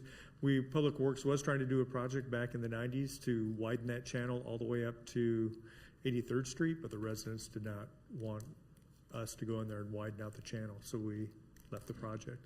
But that is one of those items. It's a public safety with Lee Boulevard getting blocked, and it occurs quickly because it's a smaller watershed. So if you get a quick rain, Public Works doesn't have time to respond to barricade it off. So that's a concern too. So there was policemen diverting traffic very quickly, so that was good. Okay, thanks. Thank you. Other questions relating to the recommendation of the Stormwater Committee on the stormwater replacement project in Leawood South and Leawood South Townhomes? If not, is there a motion? I'll make a motion. Yes, Commissioner Castor. Yes. No, I'm sorry. I was going to motion as well. That's all right. I'm looking to you, the motion. The committee chairman probably isn't technically appropriate to make the motion. So, No. I move that we approve. Okay, thank you, Dr. Castor. Second. Thank you, Ms. Larson. Are there any other discussions of the motion? If not, all those in favor of approving the recommendation from the Stormwater Committee on the creation of a stormwater sewer replacement project in Leawood South and Leawood South Townhomes, please indicate by saying aye. Aye. Those opposed, same sign. The ayes have it, and the recommendation is unanimously approved. That takes us to 4 items from the Public Works Committee. Ms. Kane, would you or Mr. Lay prefer to proceed? Well, I'll start, and then maybe he'll hop in if there's questions, but I'll try to go quickly. We've been busy, and we've even had to schedule additional meetings. We have so many issues before Public Works. So the first one on the agenda tonight is staff recommending that the governing body approve the committee's recommendation for installing a crosswalk and rectangular rapid flashing beacon on the intersection of 98th Street and Lee Boulevard. This was a resident request. They did all the counts for vehicle and pedestrian, and it met the minimum thresholds, as well as they noted that the location greatly exceeded the minimum stopping distance. So it's also part of the North Bike Loop, and there are no sidewalks on 98th Street and on Lee Boulevard. So it was a pretty quick approval of this process, knowing it met the count. So if I can't make a motion, if somebody else will, or there are questions, then there we go. Phillip. Second. Thank you, Ms. Larson. Any discussion? All those in favor of approving the recommendation Public Works Committee for the installation of a crosswalk at 98th Street and Lee Boulevard, please indicate by saying aye. Aye. Those opposed, same sign. The ayes have it, and the recommendation is unanimously approved. Mr. Mayor? Yes. Just a question for Public Works. What would be the timetable on that, when the neighbors will see that crosswalk installed? October? So we're going to try to get that done this year, utilizing a couple different funding sources in Public Works, and so we'll bring those back to the governing body for approval when we're ready to go, but we're hoping to have it in by the end of this year, hopefully by Thanksgiving. In the next 5 months, so. Yes. Okay, thank you. Thank you, Mr. Sipple. Thank you, Mr. Legg. Ms. Kane. Yes, on July 24th, we met. We had an RFQ for the design of State Line Road, the North City limits to 89th Street and 89th Street west of State Line Road. So the committee reviewed the two firms that submitted for this design project and selected Trek Design Group. They won the how do you put that? They won, well, we had an evaluation process, and they were the ones that received the most points. So the committee recommendation is to accept Trek Design Group as a design engineer for the State Line Road, North City limits to 89th Street and 89th Street west of State Line Road project. Move to approve. Thank you, Ms. Kane. Thank you, Ms. Phillip. Is there a second? Thank you, Ms. Harrison. I will ask a question before we go to a vote, though. So, Ms. Kane, can you tell us exactly what it is that's going to happen at State Line Road and 89th Street? What I realize that you approved the bid for a designer, but what is it we're asking them to design? So it's actually two projects. One's going to occur next year, and then the second project will occur in 26. So the first project is to install a traffic signal, and we're looking at 85th Terrace. There's already a traffic signal there, but we're going to have the consultant look at the intersections between 85th Street and 88th Street and determine what is the most appropriate location for a traffic signal, and to see if we should close any of those intersections off, because on the west side it's all residential, east side it's all commercial. So we're getting a lot of cut through traffic in Leawood, and we're getting a lot of even people doing U-turns on people's driveways. And so we're trying to use this project to see if that'll help. We've had, for the residents have requested several times over the past 20 years to close some intersections off. And so this will hopefully, once we look at it, hopefully this will be the final answer for them, if we can do that or not. So it'll be that work, and then a mill and overlay from the North City limits to 89th Street. And then 89th Street, we're going to narrow the roadway up and add a trail on the north side to connect to the park that I'm drawing a blank at. That's on the west side of Dykes Branch. Leawood Crossing. Leawood Crossing, thank you. So there's a trail in Leawood Crossing that has a bridge going across the creek, and we're going to connect to that bridge and take that trail out to State Line Road. And Mr. Light, how does that relate to the traffic signal that I understand is supposed to go in at 86th and State Line relating to Village of Leawood, or Leawood Village? The second part of this project in 2026 is to do a fiber interlink between all the signals and replace 3 other older signals. That's part of the same design contract, and then those will be coordinated through Mid-America Regional Council, OGL. So we'll have a much better progression along State Line Road with the coordination. And will, again, a relation question with what what Johnson County Wastewater is going to be doing up and down State Line. Will this be coordinated with that so we don't have to do it twice? So we are delaying this project a little bit to get that project going. So once that project gets south of 95th Street is when we would anticipate doing this work north of 89th Street. So we'll only do it once. Do it one time, right? Okay, great. They're so good at that. Thank you. Is there Dr. Castor? I had another question.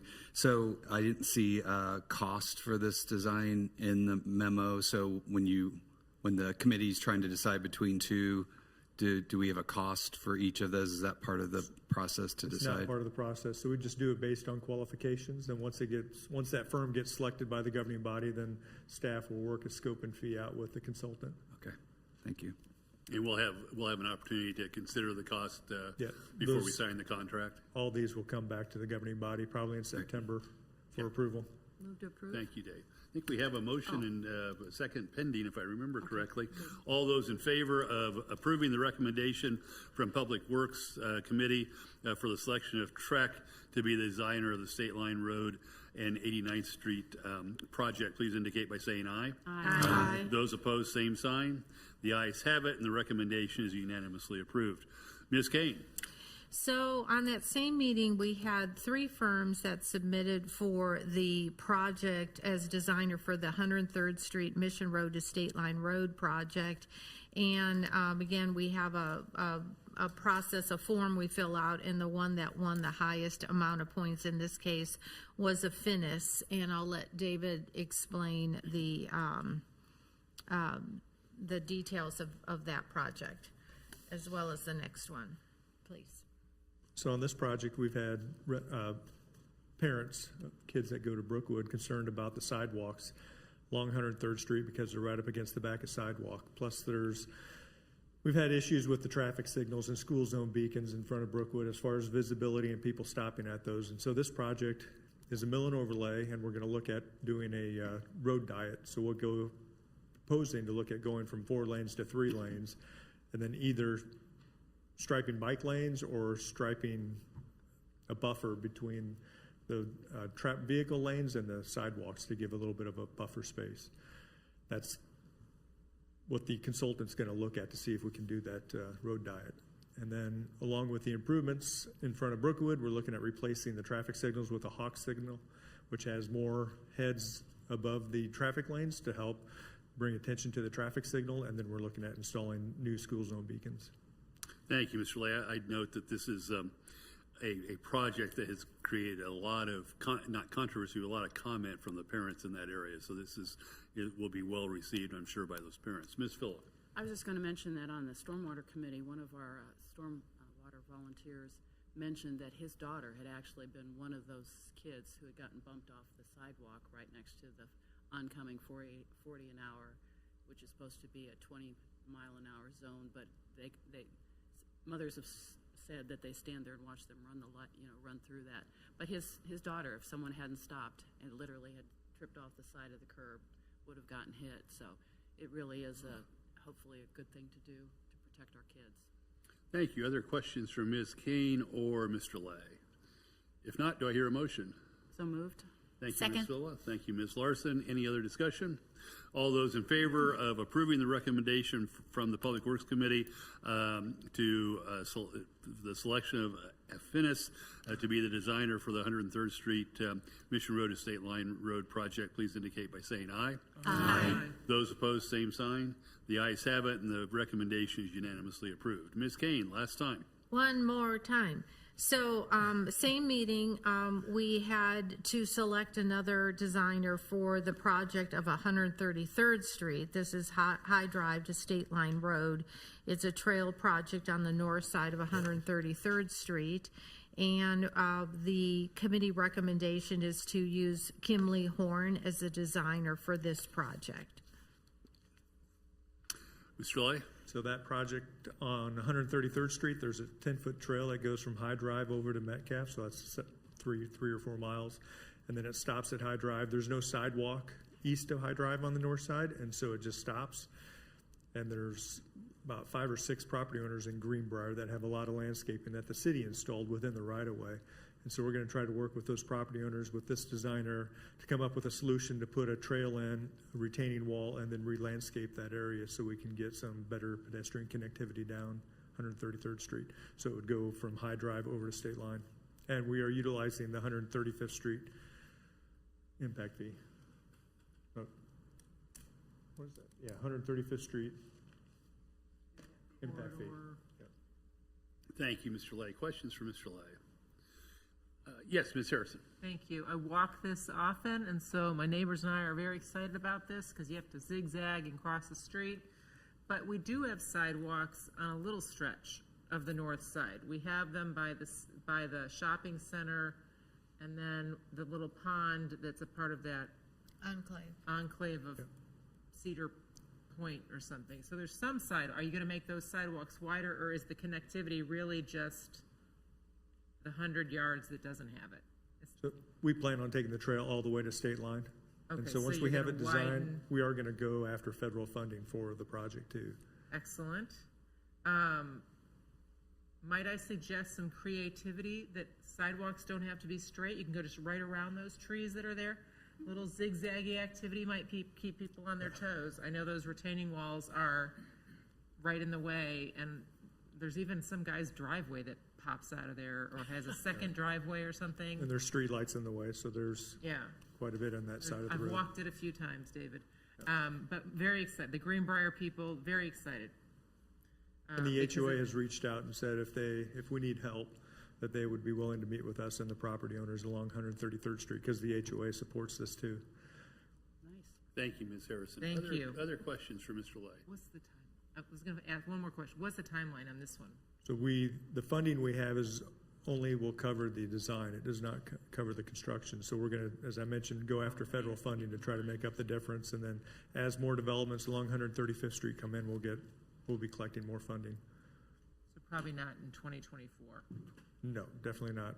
Probably not in 25. Probably be looking more like 26 or beyond. All right. Thank you very much. Thank you, Ms. Harrison. Other questions for Mr. Lay? Mr. Lay, I guess I just have one that kind of relates to all 4 of these as I think about it.